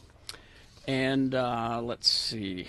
Speaking of Netflix, they are your future home for Keanu Reeves and his pet project Berserker, which is a comic book that he helped co-create, and they're turning it into an animated series and a TV series.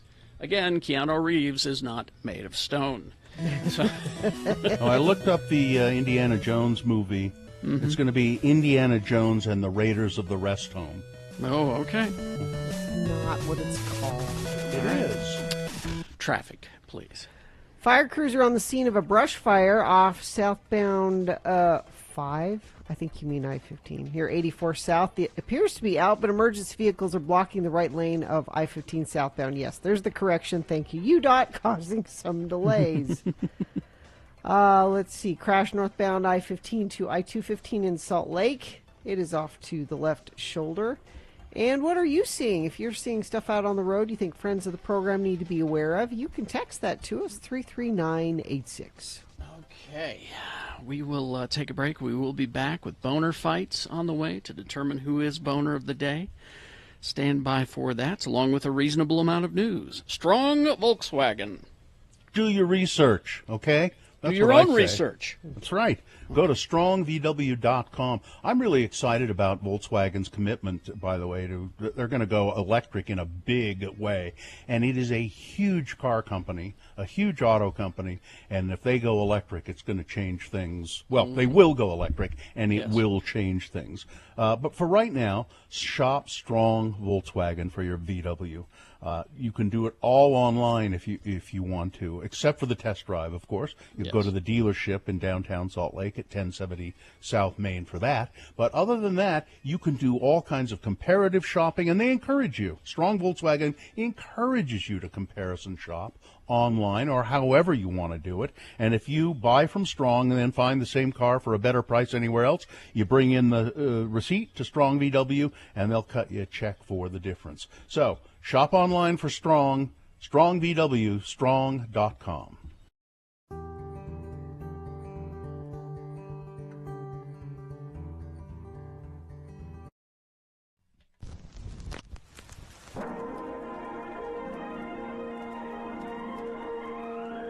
It's often said that people of Utah speak a language all their own. It's a language that's often confusing and even incomprehensible to newcomers here in the Beehive State. So, Radio from Hell presents a handy guide to help everyone understand how the natives speak. It's the Utah word of the day, and today's word is... Druthernuther. D-R-U-T-H-E-R-N-U-T-H-E-R. Druthernuther. And now, to use this fine compound word in a sentence, we call upon LeVar and LeGrand to work their magic and show you how this very complex Utah word works in conversation. Here the boys are debating the virtues of various Halloween treats and which treats it was the best to get when they were young trick-or-treaters. The word is druthernuther. Heckfire, LeGrand, it sure is a sad one this year. Halloween's coming, and it looks like the government ain't going to allow trick-or-treating, and the kids is going to be so sad when we have to tell them. Well, it sure is. Danged old government anyway.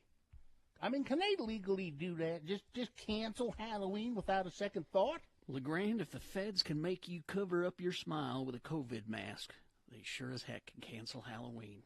I suppose. But you know, the kids would be wearing masks just like the government wants them to, so why not let them go house to house begging for candy? I'll tell you why, my friend. Socialism, that's why. Huh? Halloween reeks of socialism, and the government wants to stamp that stuff out. You see, if they allow Halloween, all the kids will be sharing treats equally from the Halloween Candy Collective. Not acceptable. Children need to learn the value of work whereby they earn the candy. Well, looks like no Halloween goodies for me this year. I always liked raiding the kids' candy haul when they went to bed. You too? Oh, me too. I'm going to miss my yearly popcorn ball. What? Some cheapo jerk in your neighborhood tries to save money by making popcorn balls and then give them an outset of candy? That cheapo jerk is me, LeGrand. But we don't do it to save money. My wife, Carol, makes great popcorn balls once a year for Halloween. They're great. It's the only time I get one. And everyone in the neighborhood is crazy for them. No one is crazy for popcorn balls, LeVar. But that's not as bad as the guy in my neighborhood who gives out bouillon cubes. Can you believe it? Them individual foil-wrapped bouillon cubes. Ain't that awful? I don't know. Depends. Chicken or beef bouillon cubes. And the dentist down the street who gives out toothbrushes. I mean, geez, I don't want cubes or balls or brushes. I want Halloween candy. Except for Smarties. I don't want Smarties. You got a favorite Halloween treat? Well, I'm somewhat partial to Bit-O-Honey, but nobody gives out Bit-O-Honey anymore. Did they ever? Bit-O-Honey? Yeah. Jeez. No, what you want for Halloween is candy bars. Full-size candy bars if possible. But any kind of candy bar is better than... Jeez, you kidding me with Bit-O-Honey? I swear I got Bit-O-Honey a long time ago.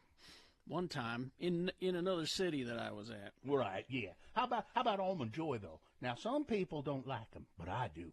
I love Almond Joy. I'd rather have Almond Joy than a Mounds, though. I think it's because the dark chocolate turns me away from the Mounds. I'm a milk chocolate guy. Okay, well, then here's a choice for you. Twixt or Butterfinger? No, I don't eat anything that has the word finger in it. Oh. Well, how about this? Which would you druther? Milky Way, Snickers, or Mooresboro? I'd rather not have any of them. Well, what do you mean, not any of them? You should pick one. I don't have to. When it comes back to those particular Halloween candy choices, I'd druther another. Join us again some other time as we examine how the Utah natives speak with the Utah word of the day.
because I have to use the bathroom.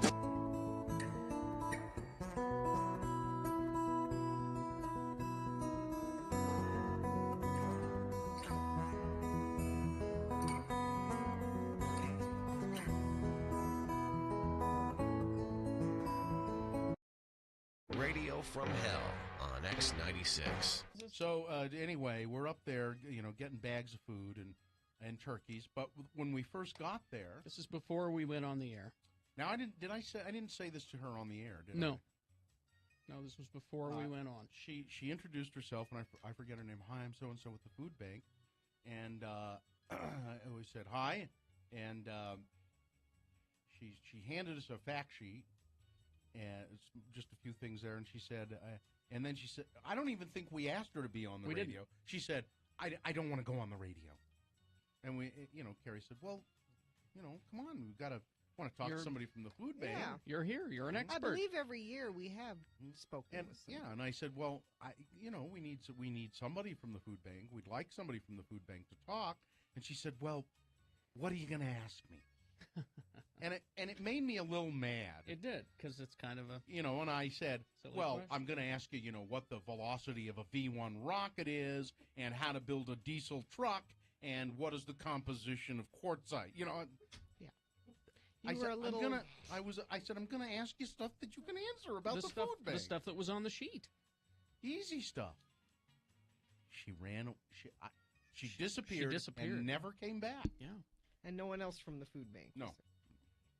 She was the representative that morning. And you could have handled that a little little better. Yeah, I could have.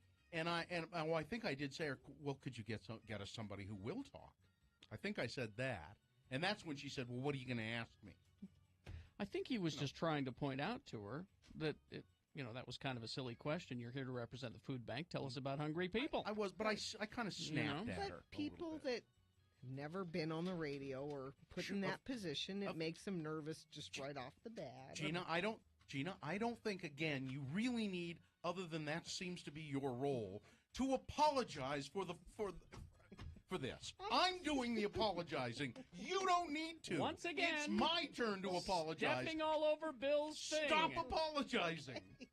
I'm apologizing. You're always there to ruin the punchline, and now you're ruining the apology. And quit throwing your shoes at me. Wait, there's another one. So she really never said why she didn't want to be on the air, did she? No, but she was scared. She was nervous. She did the I don't want to be on the air. Maybe she had a real job and was supposed to be at work and didn't want anybody to hear her.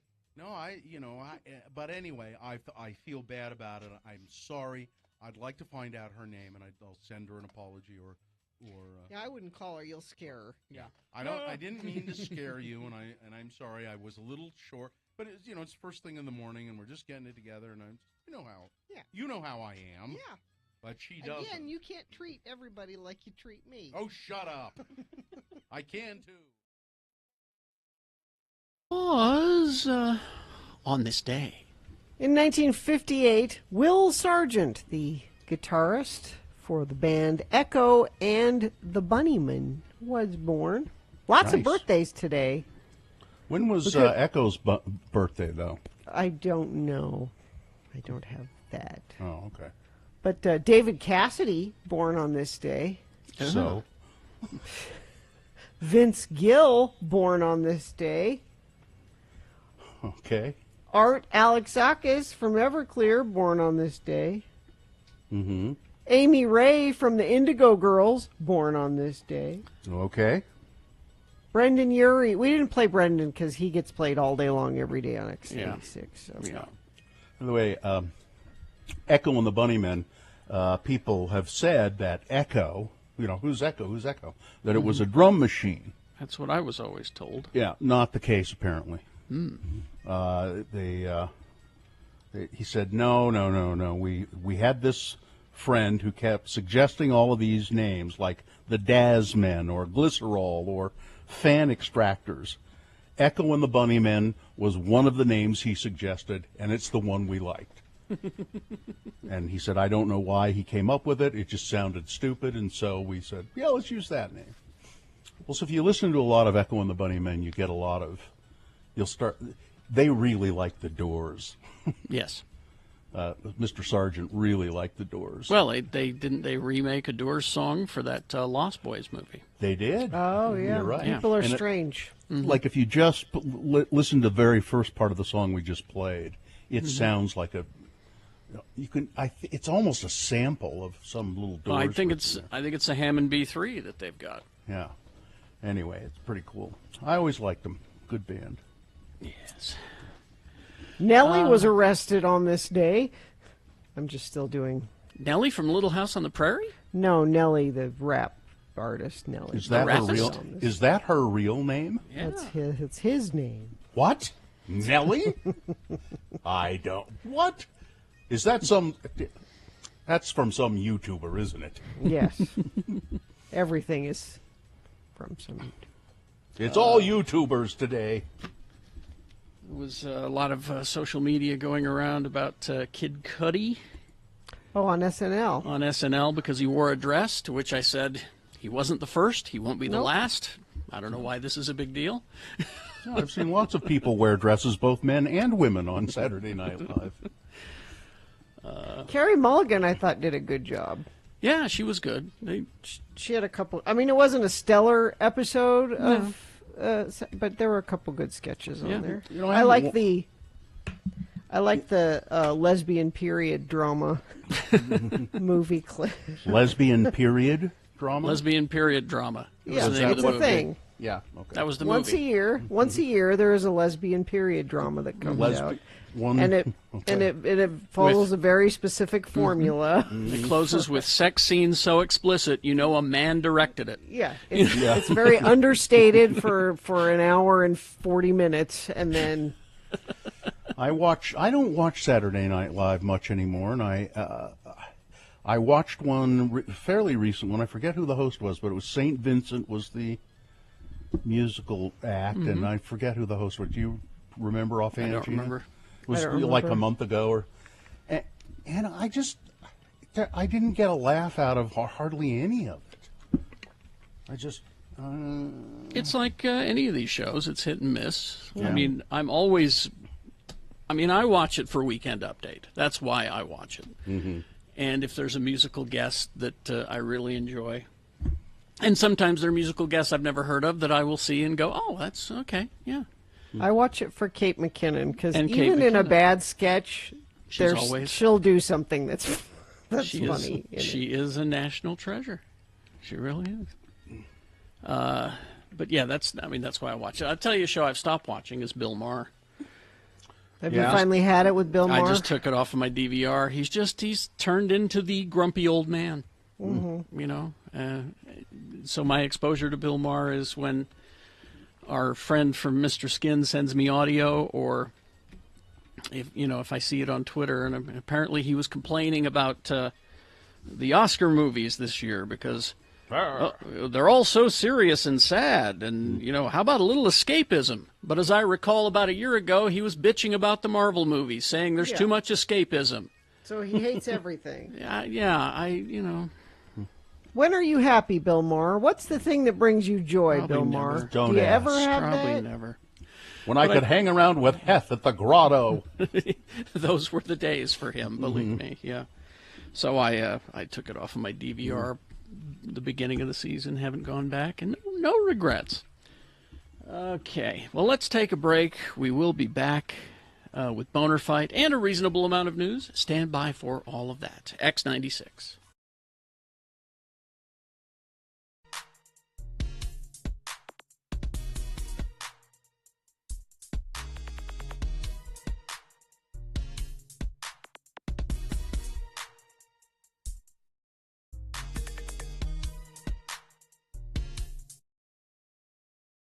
It is the 23rd century.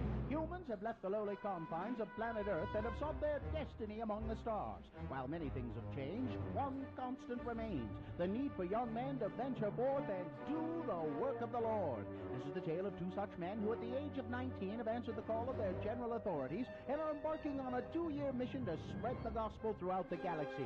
This is the story of Space Elders!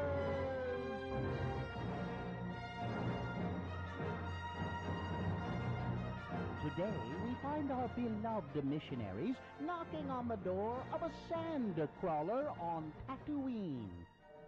Man, this thing is huge! Who ever heard of a camper being 100 feet long and nearly 60 feet tall? Well, it's not really a camper. It's more like a mobile home. An entire tribe of Jawas call this sand crawler their home. Well, I guess we better introduce ourselves before they decide to move on. Hi there. I'm Elder Christiansen, and this is Elder Jensen. Hi. We represent the Church of Jesus Christ of Latter-day Saints. You know, the Mormons. And we was wondering if you had heard of our church and if you'd like to know more about it. Lehi, I think my universal translator in my name badge is broken. Could you tell me what the little guy said? Well, I didn't understand him either.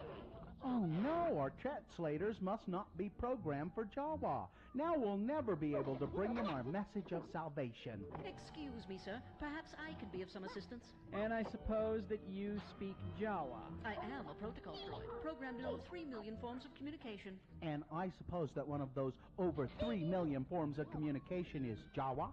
Oh, Jawa's like a second language to me. You be quiet, R2. I do speak Jawa like a native. Well, then, if you wouldn't mind, could you tell us what they're saying? Talk to them. Utna Bak Chala Elders?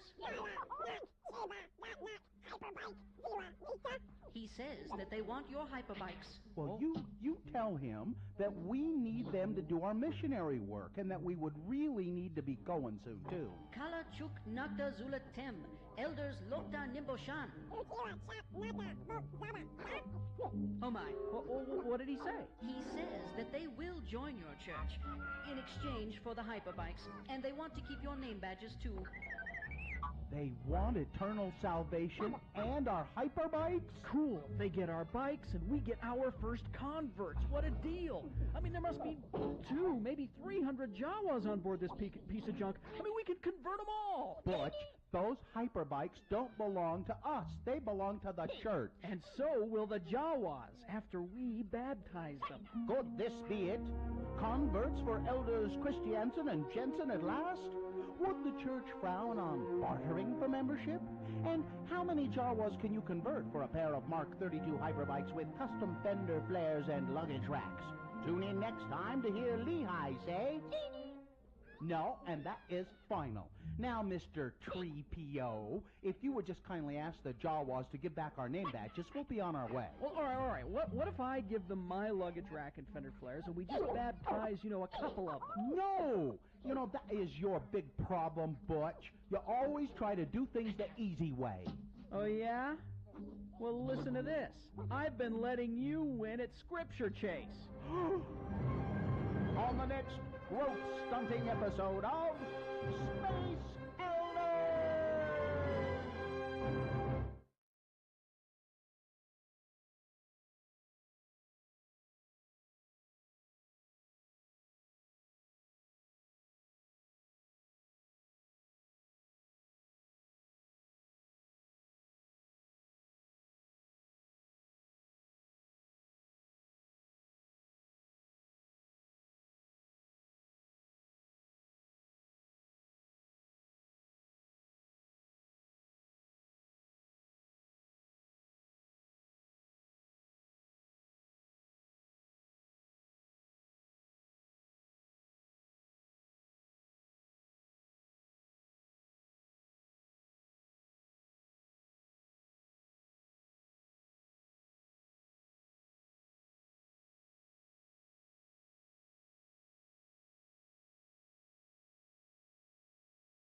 Okay. better do it, too.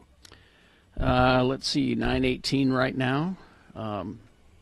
We got a boner fight coming up here in about 7 minutes, so that sounds to me like a full-strength big boy news and opinioendo. Boy, my first day back, too. Before we get to boner of the day. So here it is, brought to you by Young Power Sports in Centerville is Utah's newest power sports dealer. Tri-City Performance is now Young Power Sports in Centerville, your Polaris and Victory motorcycle dealer. See inventory online at youngpowersports.com. Well, these stories keep surfacing and just never quite seem to go away, and you wonder, when is it going to have some effect, or has it had some effect? I'm talking about James Franco. Now, actress Charlene Yee shared some serious accusations against James Franco and also Seth Rogen. Really? In a series of Instagram posts this week. Yee, who appeared alongside Rogen in the movie Knocked Up and in the Oscar-nominated comedy The Disaster Artist, directed and starred by Franco, shared with her nearly 40,000 followers about the predatory behavior and gaslighting she has experienced when working with both Franco and Seth Rogen, she says. The 35-year-old actress, musician, and comedian played costume designer Safawa Bright Assar in the Franco-directed film about movie director Tony Wiseau and his 2003 cult classic, The Room. Mm-hmm. She says that he tried to break her legal contract and quit the movie because she tried to break her legal contract and quit the movie because Franco was a sexual predator, and producers tried to bribe her with a better role in the movie. Don't say anything, stay with the movie, we'll give you a better part.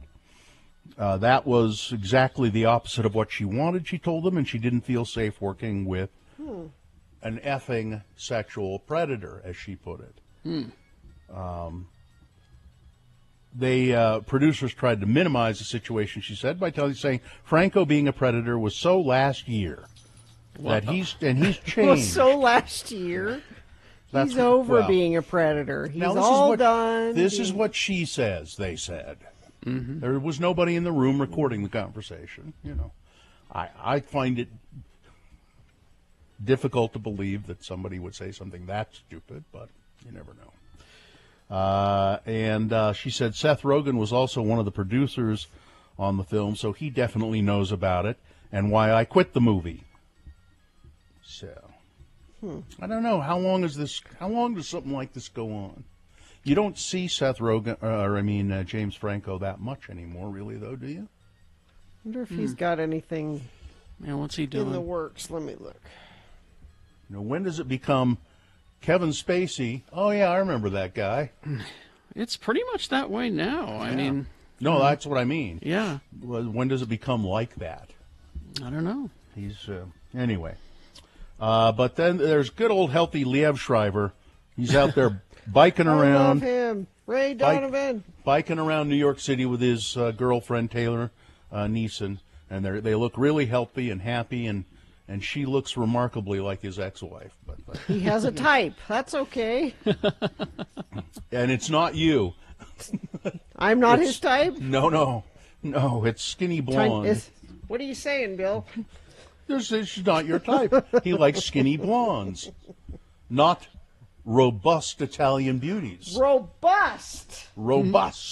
Healthy. Okay. That means up to fat. 8. What? No, it doesn't. In no sense of the. Maybe that's how you take that's what it. I heard. That may say more about you. You are robust. Okay. You live life to the fullest. Okay. I'm robust. Up to 80. Speaking of Italians or Sicilians in this case, up to 80% of the people in Sicily have refused the AstraZeneca vaccine. It's because they're very, very masculine and they don't need it. They're robust. Yeah. says that they are afraid of the safety of that vaccine. Public confidence in the Anglo-Swedish jab has been badly shaken by reports linking it to rare but potentially fatal blood clots and by conflicting recommendations on its use. In Sicily, there's an 80% refusal rate of the AstraZeneca vaccine. Now, other vaccines, they're more compliant, but 80% in Sicily. It's unfortunate because, as I've read about it, the AstraZeneca vaccine is no more or less safe than the others. There's questions about this blood clotting thing, which apparently it happens in a small number of people, and that is not happening with your Modernas and your Pfizers and those. I guess. And Bill, you said they're not turning down the other vaccines. I don't think they have access to the other vaccines. I think AstraZeneca is the only thing that they have access to. Yeah, that's all they have. So they say here it is. They said we'll take something else, but they don't have access. Bring it to us. Bring it to us. Scientists have identified nearly 300 coronavirus variant cases in Utah. 300. The Utah Department of Health announced 344 new coronavirus cases on Sunday, along with just under 20,000 new vaccinations, a new record for reported vaccinations on a Sunday. But an issue with one of the state's healthcare reporting systems has resulted in an unusually low number of hospitalizations, with just 43 coronavirus-related hospitalizations tallied on Sunday after 143 were tallied on Saturday. So something's wrong there. So it's that's not an accurate number. No, it's not an accurate number. Something's wrong with the reporting. Noteworthy among the new numbers announced by the state is the number of people who have tested positive for variants of COVID-19. And they figure there are about 300 variations in Utah alone. I don't know. I think perhaps more is being made out of that than is necessary. It doesn't mean that the vaccine that we have, Pfizer or Moderna, the principal ones that we have, won't handle all of those. It doesn't mean that. I think it's likely that they will handle all of them. What they're pointing out is that yes, the vaccines can handle them now. Mm-hmm. But unless we hurry and get people vaccinated and continue to wear masks and take care of this thing, there will be more variants created, and one that gets created down the road, it may not be able to be handled by Pfizer or Moderna or J&J. I don't have it in front of me, but did I hear something about vaccination? Getting vaccinated here in Utah, it's going to have to slow down because we don't have enough. We kind of run out of that. Well, yeah, we interviewed actually Mayor Wilson last week, Bill, and she was talking about that there's a bit of a supply issue. Mm-hmm. But still make your vaccination appointment. It's coming. Mm-hmm. It's just it's slower than they had anticipated. Make your appointment. You can go to the Utah Department of Health. Just look up their number. I'd give it to you now, but unless you, I'll give it to you if you want to write it down. 1-800-456-7707. You can start there. Davis County Health Department, Salt Lake County Health Department. Those are all places where you can go. I think all of those numbers are listed at coronavirus.utah.gov as well. More than likely. Yeah. It's Boner Fight with Radio from Hell on X96. All right, here we go. The winner from round one, squaring off the winner from round two. Back in the 7 o'clock hour, here's the candidate that won Boner of that round. If you try to make me, I'll shoot the place up. There's a store in the 9th and 9th District, 9th South, 9th East Business District. It's a clothing store. It's been there for 10 years. It's called Stockist. Specialty clothing, really kind of elite, high-end items. Small store. A boutique clothing store, you might say.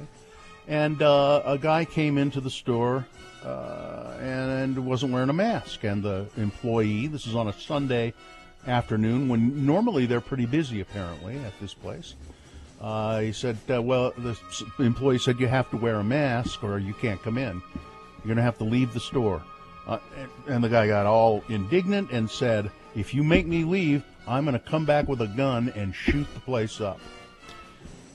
They made him leave, and then they closed the store because they were worried enough about it. Well, part of the reason they closed the store, I read down further into the story. It was on KSL. Mm-hmm. The store called the cops, and the cops said, we're too busy with other stuff to look into this. Sorry. So what would you do? You'd close the store? Yeah. You know. So that's boner candidate number 1 going against this one, boner candidate number 2. It was supposed to be funny. The Wellington police chief, now former police chief, fired during a dramatic council meeting on Friday night. He'd been accused of sexually harassing co-workers. In one case, he sent a co-worker a message that said, remember, I only take payment in full frontal nudity. Now, he's been called on the carpet for this. He's been fired, and he said, look, that wasn't supposed to be anything other than funny. That was supposed to be just funny. That's boner candidate number 2. There you go. You've got to decide between these two candidates which one is the worst, which one should be boner of the day, 1 or 2. Remember your candidate number, the one that you think should win. Put that single digit in the message of a text, and then text that to 33986. All right, it's one way to vote. Another way is to call the producer's booth, 877-602-9696. Use your voice to vote. Or go online, x96.com. Now, once the page loads, refresh your browser because we just put the box up that says Boner Fight April 12, 2021. Vote there. You can vote online. You have until the end of these messages to do it. Let's go. This is Boner of the Day.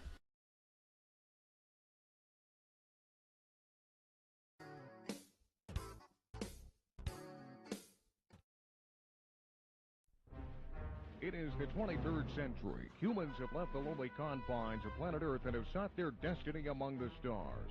While many things have changed, one constant remains: the need for young men to venture forth and do the work of the Lord. This is the tale of 2 such men who at the age of 19 have answered the call of their general authorities and are embarking on a 2-year mission to spread the gospel throughout the entire galaxy. This is the story of Space Elders!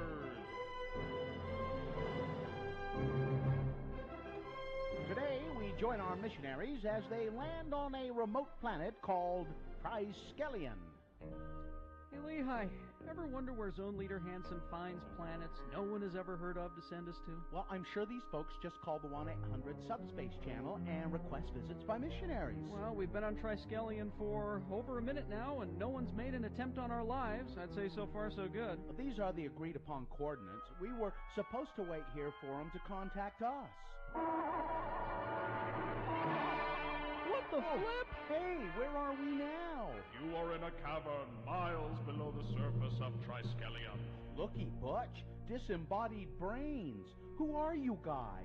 We are the providers. 200 quatlus for the tall one. 300 quatlus for the tall one. Excuse me, providers. I'm Lehi Christiansen, and this is Elder Jensen. 500 quatlus for Elder Jensen. As I was saying, we represent the Church of Jesus Christ of Latter-day Saints. You know, the Mormons. 600 quatlus for Elder Jensen. We was wondering if you had heard of our church and if you'd like to hear more. 700 quatlus for Elder Jensen, and I'll let you have the fat one for free. Hey, wait just a minute. Missionaries come in pairs. You can't split us up. We are a package deal. Okay. 800 quatlus for both of the Mormons. That's my final offer. Did we just get sold to that glowing brain under the glass doodad over there? That's what it sounded like. We'd better get to the bottom of this. Excuse me. It's me over here, Lehi. You know, the fat one. But you're not helping. Sorry. If you brains are done talking amongst yourselves, we'd just like to talk to you about joining our faith. Silence! You are now a drill thrall. You will fight in the arena for our amusement until you are dead.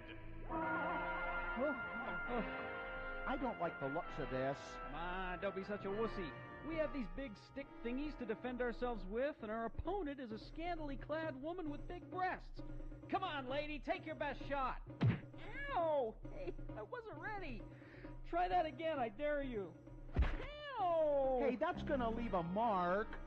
Hey, provider guys, care to make a new wager? 300 quatlus on the missionaries. 400 quatlus on the scantily clad woman with big breasts. How would you like to wager your eternal souls? Make this good, or we will teleport you onto the surface of Triskelion Sun. Okay, here's the deal.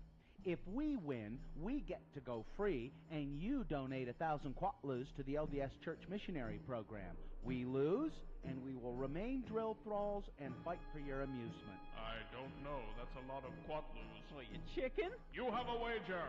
You two against all of the other drill thralls. Oh, well, it was nice knowing you, Lehigh. Don't sweat it, Butch. I got a plan. Is this the end of Butch and Lehigh? Will they spend the rest of their very short lives as drill thralls? Can quatlus be used to pay tithing?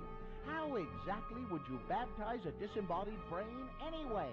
Tune in next time to hear Lehigh say, "Put down your stick, Butch, and follow my lead." But we couldn't take a Percy girl thrall, and you think we can take on all them without weapons? Trust me. Excuse me, drill thralls. I'm Elder Christiansen of the LDS Church. My companion, Elder Jensen, Hi. and I were wondering if you'd like to learn more about the Mormon Church. Hey, where's everybody going? Foul! You cheated! I demand a rematch! On the next eye-gouging episode of Space Elders.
Time to award Boner of the Day. And the Boner of the Day is brought to you in part by mushroom, beef, and barley soup. And Tim Daly Auto Group, home of the Forever Warranty on all new and select used vehicles at Tim Daly Infiniti, Tim Daly Ford, and all 3 Tim Daly Nissan locations. A lot of people don't seem to care for barley. I like barley. Well, mostly they say they don't like it because it's chewy. People who don't like it say it's chewy. And that's what I like about it. Yeah, the texture. Yeah. All right, so we had Boner candidate number 1. If you try to make me, I will shoot the place up. It's a guy who went into the Stockist, a unique small clothing store over in 9th and 9th. On a Sunday afternoon, wasn't wearing a mask. They said, "You'll have to leave." He said, "If you make me leave, I'm going to come back here and shoot the place up." And number 2, it was supposed to be funny. The police chief of Wellington, Utah.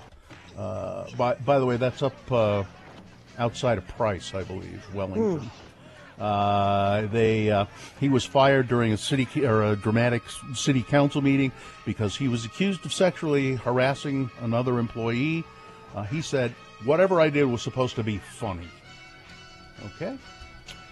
Let's see. And the winner, by a decisive margin of votes, boner candidate number 1, the guy who threatened to shoot up Stockus, the clothing store on 9th and 9th. Good. Okay, there you go. There it is. Your boner of the day for today, April 12th, 2021. Now qualified to be boner of the week. All right. I was looking through photos, all the photos that I have on my computer. I looked through, I think, almost every one of them, looking for a couple of different things that I wanted. Mm-hmm. And as I went through them all, I realized the person I have taken the most pictures of is my son, Little Bill. Mm. The person that I have the most contentious relationship with is the person I've taken most photos of. And you know what number 2 is? So I've taken more photos of him than anything. The number 2 is bottles of liquor or mixed drinks. What does that tell you? And food. Well, he tends to do things that are worthy of note, which is why you take a lot of pictures, right? He does dramatic makeups. I mean, I have photo after photo after photo of him in these gory, awful. Yeah. Now I have some pictures of. It's funny. I have some little videos of him when he was just a little kid, and we're at the zoo, and they had those on a animatronic. Thank you, animatronic dinosaurs there.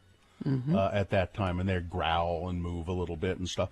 And he was pretending he was a tour guide at Jurassic Park, and he was about 7 or 8, and he'd say, "No, this is," and he's, and the one video starts, and there's an elephant, a real elephant, bellowing, and he stops and he turns and says, "Excuse me, Mr. Elephant, I'm taking a tour here." Yeah. You made me wonder, so I pulled out my pictures. And it's what you'd think. It's mostly the dogs. The dogs, I was going to say. It's mostly the dogs. That's an interesting thought, though. I mean, I've looked at the pictures before. It just never dawned on me. He's undoubtedly more photos of him than anything. I take a lot of pictures of Muhammad because he does a lot of silly things, and he's game for it. Mm-hmm. Mm-hmm. My daughter, you pull the phone out, she's like, you better don't take a picture of me. So it's not that he's my favorite subject. I worry about that sometimes when I post on social media, and it's a lot of him, and I'm worried that people think, wow, is he your favorite child or something? No, he's just the one that's usually up for a photo. Well, and besides, she has all those scars.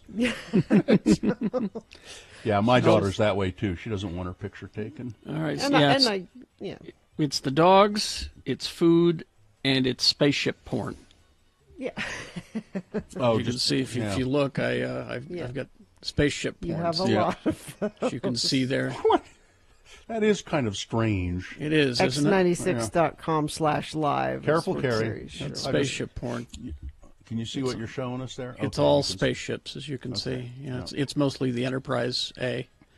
And there's a pile of food. That's food. That's, Sue was telling me food, if you see the side, is a cinnamon roll. That's a bowl of chili and a cinnamon roll.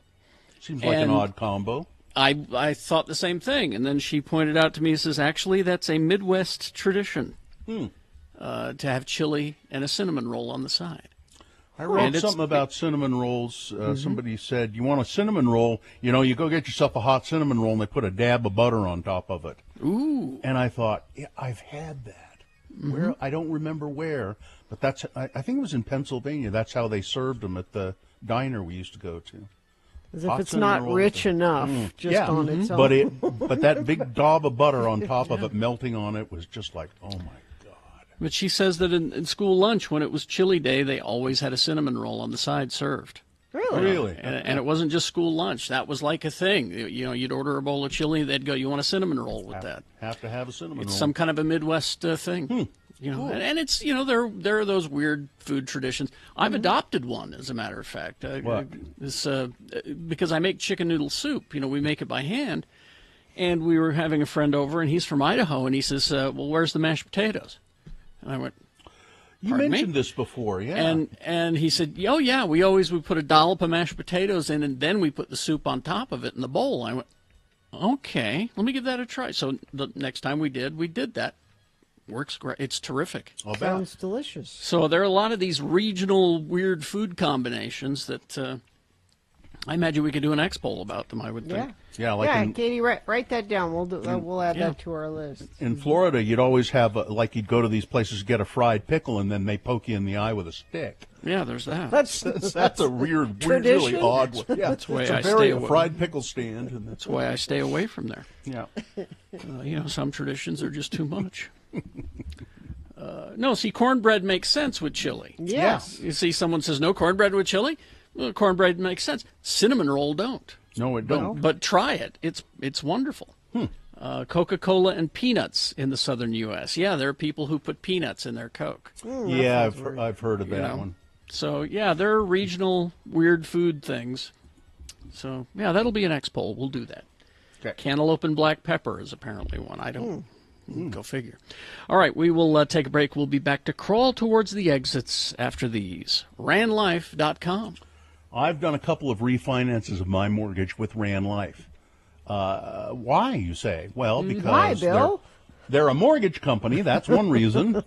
And they really, they're a local mortgage company, and they really know what they're doing, and they will get you the best rate possible every time.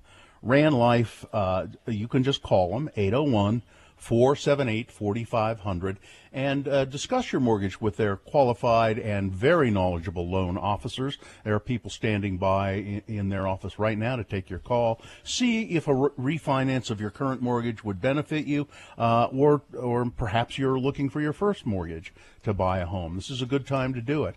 So all you have to do is get a hold of Ran Life. Again, I said I've used them a couple of times, and I think you'll enjoy the experience. So the number is 801-478-4500, or you can go to their website, ranlife.com.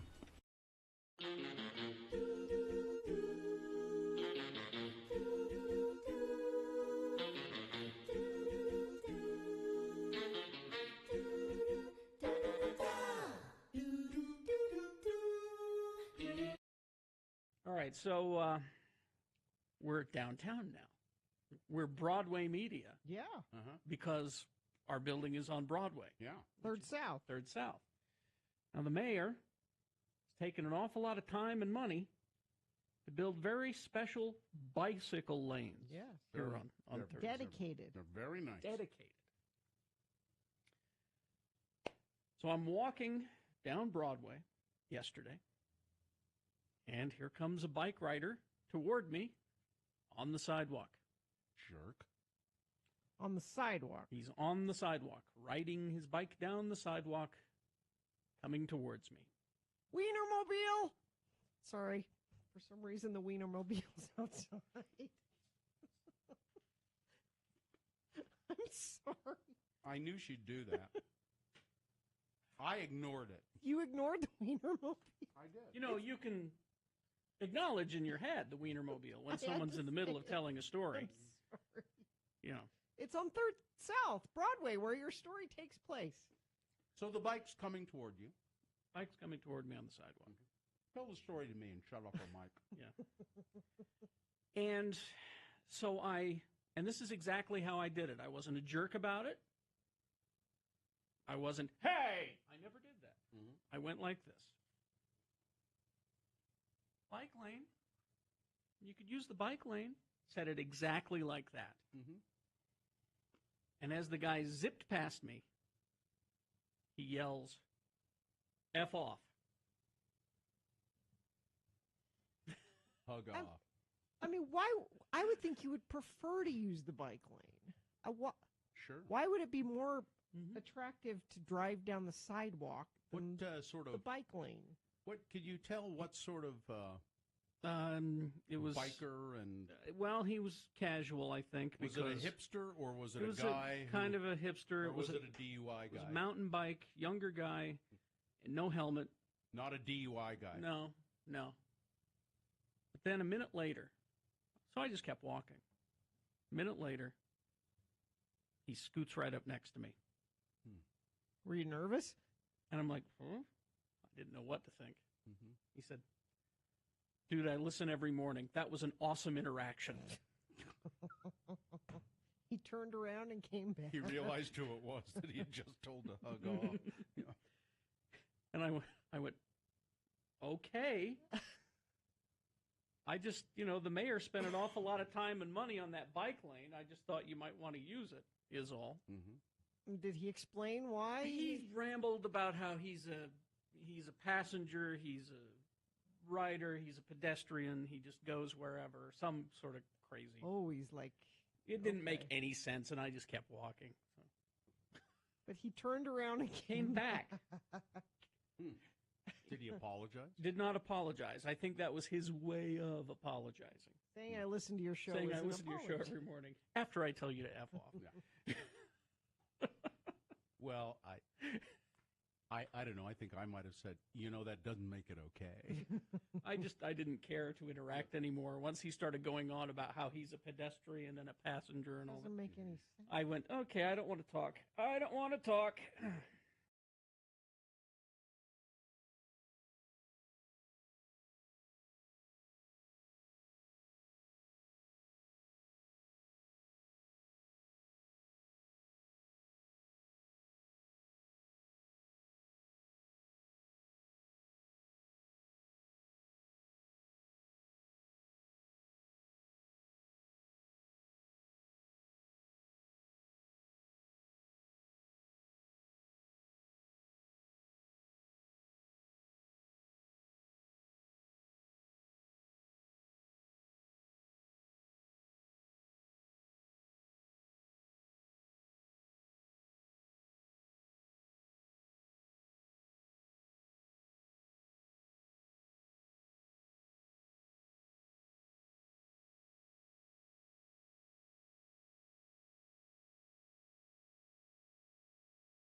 All right. Let's see. It's 9:52. I had an email here from a guy who says he did an interview with you guys and wants to interview me. You have a, yeah? Is it fine? Yeah. It's Yeah, fine? Yeah. Okay. He's on the up and up, is he? Yeah. Apparently, Okay. Do the interview, Bill. It seemed more, he approached it as though it was like a homework assignment. It's not something that he wanted to do. Well, maybe it is. Maybe his editor said, Brian, get out there and do that story. But, Chief, we've got to do it. They've been on the air Bill. for 400 years. You like to talk about what you do? This is an opportunity to do it. Yeah, mostly I do. I don't mind doing it. So I'll talk to him. Follow through. You'll hear from me soon, Brian. Don't worry. If you're even listening. I'm sure he is.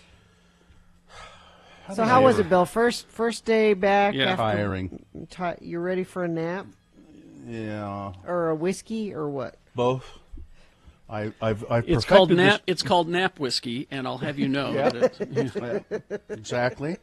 I just call it no whiskey now. Mm-hmm. And I've perfected a technique where I can actually nap and drink a whiskey at the same time. Is there a recliner involved? And you just Yes. Yeah. Good, Gina. Very good. You're thinking outside the box there. I'm trying. You ever heard of gravity boots? You just hang upside down and let it. Yep. And then you have those, those backpacks, those hydration packs. Yeah, Camelback hydration pack. Fill that with whiskey, and you're set to go. Okay. So I have a technical question. You have back surgery. Yeah. How do you sleep with back surgery?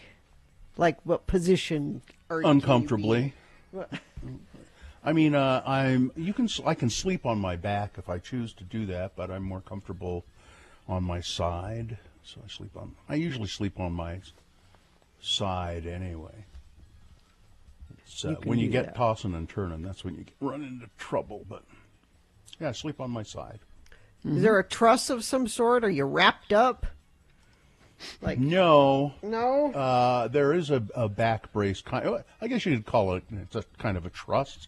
There's a back brace that they like you to wear, although the physical therapy guy said, oh, yeah, the doctors really like you to wear those. You know, what they're mainly for is just to remind you not to bend over. Well, because it stops you from doing it, right? Because pretty much, yeah. I should probably wear it while I'm doing this, but it looks really stupid. So. Well, we can't see. It's okay. Yeah, you'd be able to see it. Does it go over your shoulders? I was going to say, if you're wearing it over your clothes, we'll see it. If you put it, you have to wear it over your clothes. You have to. You can't put it on your bare skin. No, it's too big. And then throw a shirt on. Oh, okay. I mean, I could throw an oversized shirt on, but then it would make me look like I'm 4 feet wide. Well, would you look robust at that point? No, Gina, robust means I would look healthy? Okay. All right. Let me just look up the. I'm just going to send a shovel over to you. And let me just look up robust, meaning strong, healthy, vigorous. That's what it means. Okay. Strong, that's healthy, okay. vigorous. But when you're comparing and contrasting skinny blonde, do you mean that they look unhealthy? That does not look robust. Okay. Skinny, like they could break at any moment? Kind of fragile. Yes. Okay. Yeah, I'm not fragile. No. It says here, for an example of a sentence, the Kaplans, I don't know who they are, but the Kaplans are a robust, healthy lot. Oh, they're robust. I'm going to get a shovel. I'm going to have an engraved metal thing on it that says, to Bill, keep digging that hole. No, there's no strong, healthy, vigorous right there. Second, strong and rich in flavor or smell. Yes. Smell. Okay. I smell robust. That's when you're referring to food. Oh, okay. As being robust. There's a coffee bean. It's the Robusta bean. Mm-hmm. So I'm going to choose to think of it as a positive. That's what it means. Strong. Let's interpret this as a negative, shall we? Strong, healthy, and vigorous. Who wants to be that? I'd rather be a skinny blonde and ride a bike with Liev Schreiber. Well, if it's with Liev Schreiber, that's it's. Does Liev Schreiber come with a closed caption enabling? Because he mumbles all the time. Yeah. He doesn't have to say much, Carrie. He says it all. All he has to do is say, I'm Sabretooth. That's all he has to say to me. I saw him hosting Saturday Night Live, I think it was, and he was very upbeat and talkative and funny, and so he can do that. It was very different. I didn't recognize him. Almost, yeah. Is that Liev Schreiber? It sure looks like Sabretooth. Mm-hmm. All right, let's do the promo and get out of here. Okay, I got to find it again. Here we go. Let's see. All right. I'm back. So that means you should be here for Tuesday's Radio from Hell show. Tuesday means that Todd joins us at 9 a.m. with a tune for our morning. But before that, hello, yeah, what happens at 6:45? Then at 7:45, it's an X-Poll. We'll be talking about the saddest on-screen moments again, so be ready to call in with your answers. And at 8:45, Mark Stewart from the Advocates joins us for Askin' Advocates, and we're talking workers' comp and how they can help you with that. And, of course, there will be more on Tuesday's Radio from Hell show on X96. All right. Put this one in the can. Is this good? Yeah. All right. That was a robust show. Brett says robust people are harder to kidnap. I don't... That's good. That's a positive. don't know what that I'm missing there, but That's good. thank you, Brett. That's good. That's very good. Fine job, Katie. Thank you. Live long and prosper, bitches. Don't you know who I am? Apparently, I'm robust. Corey is next.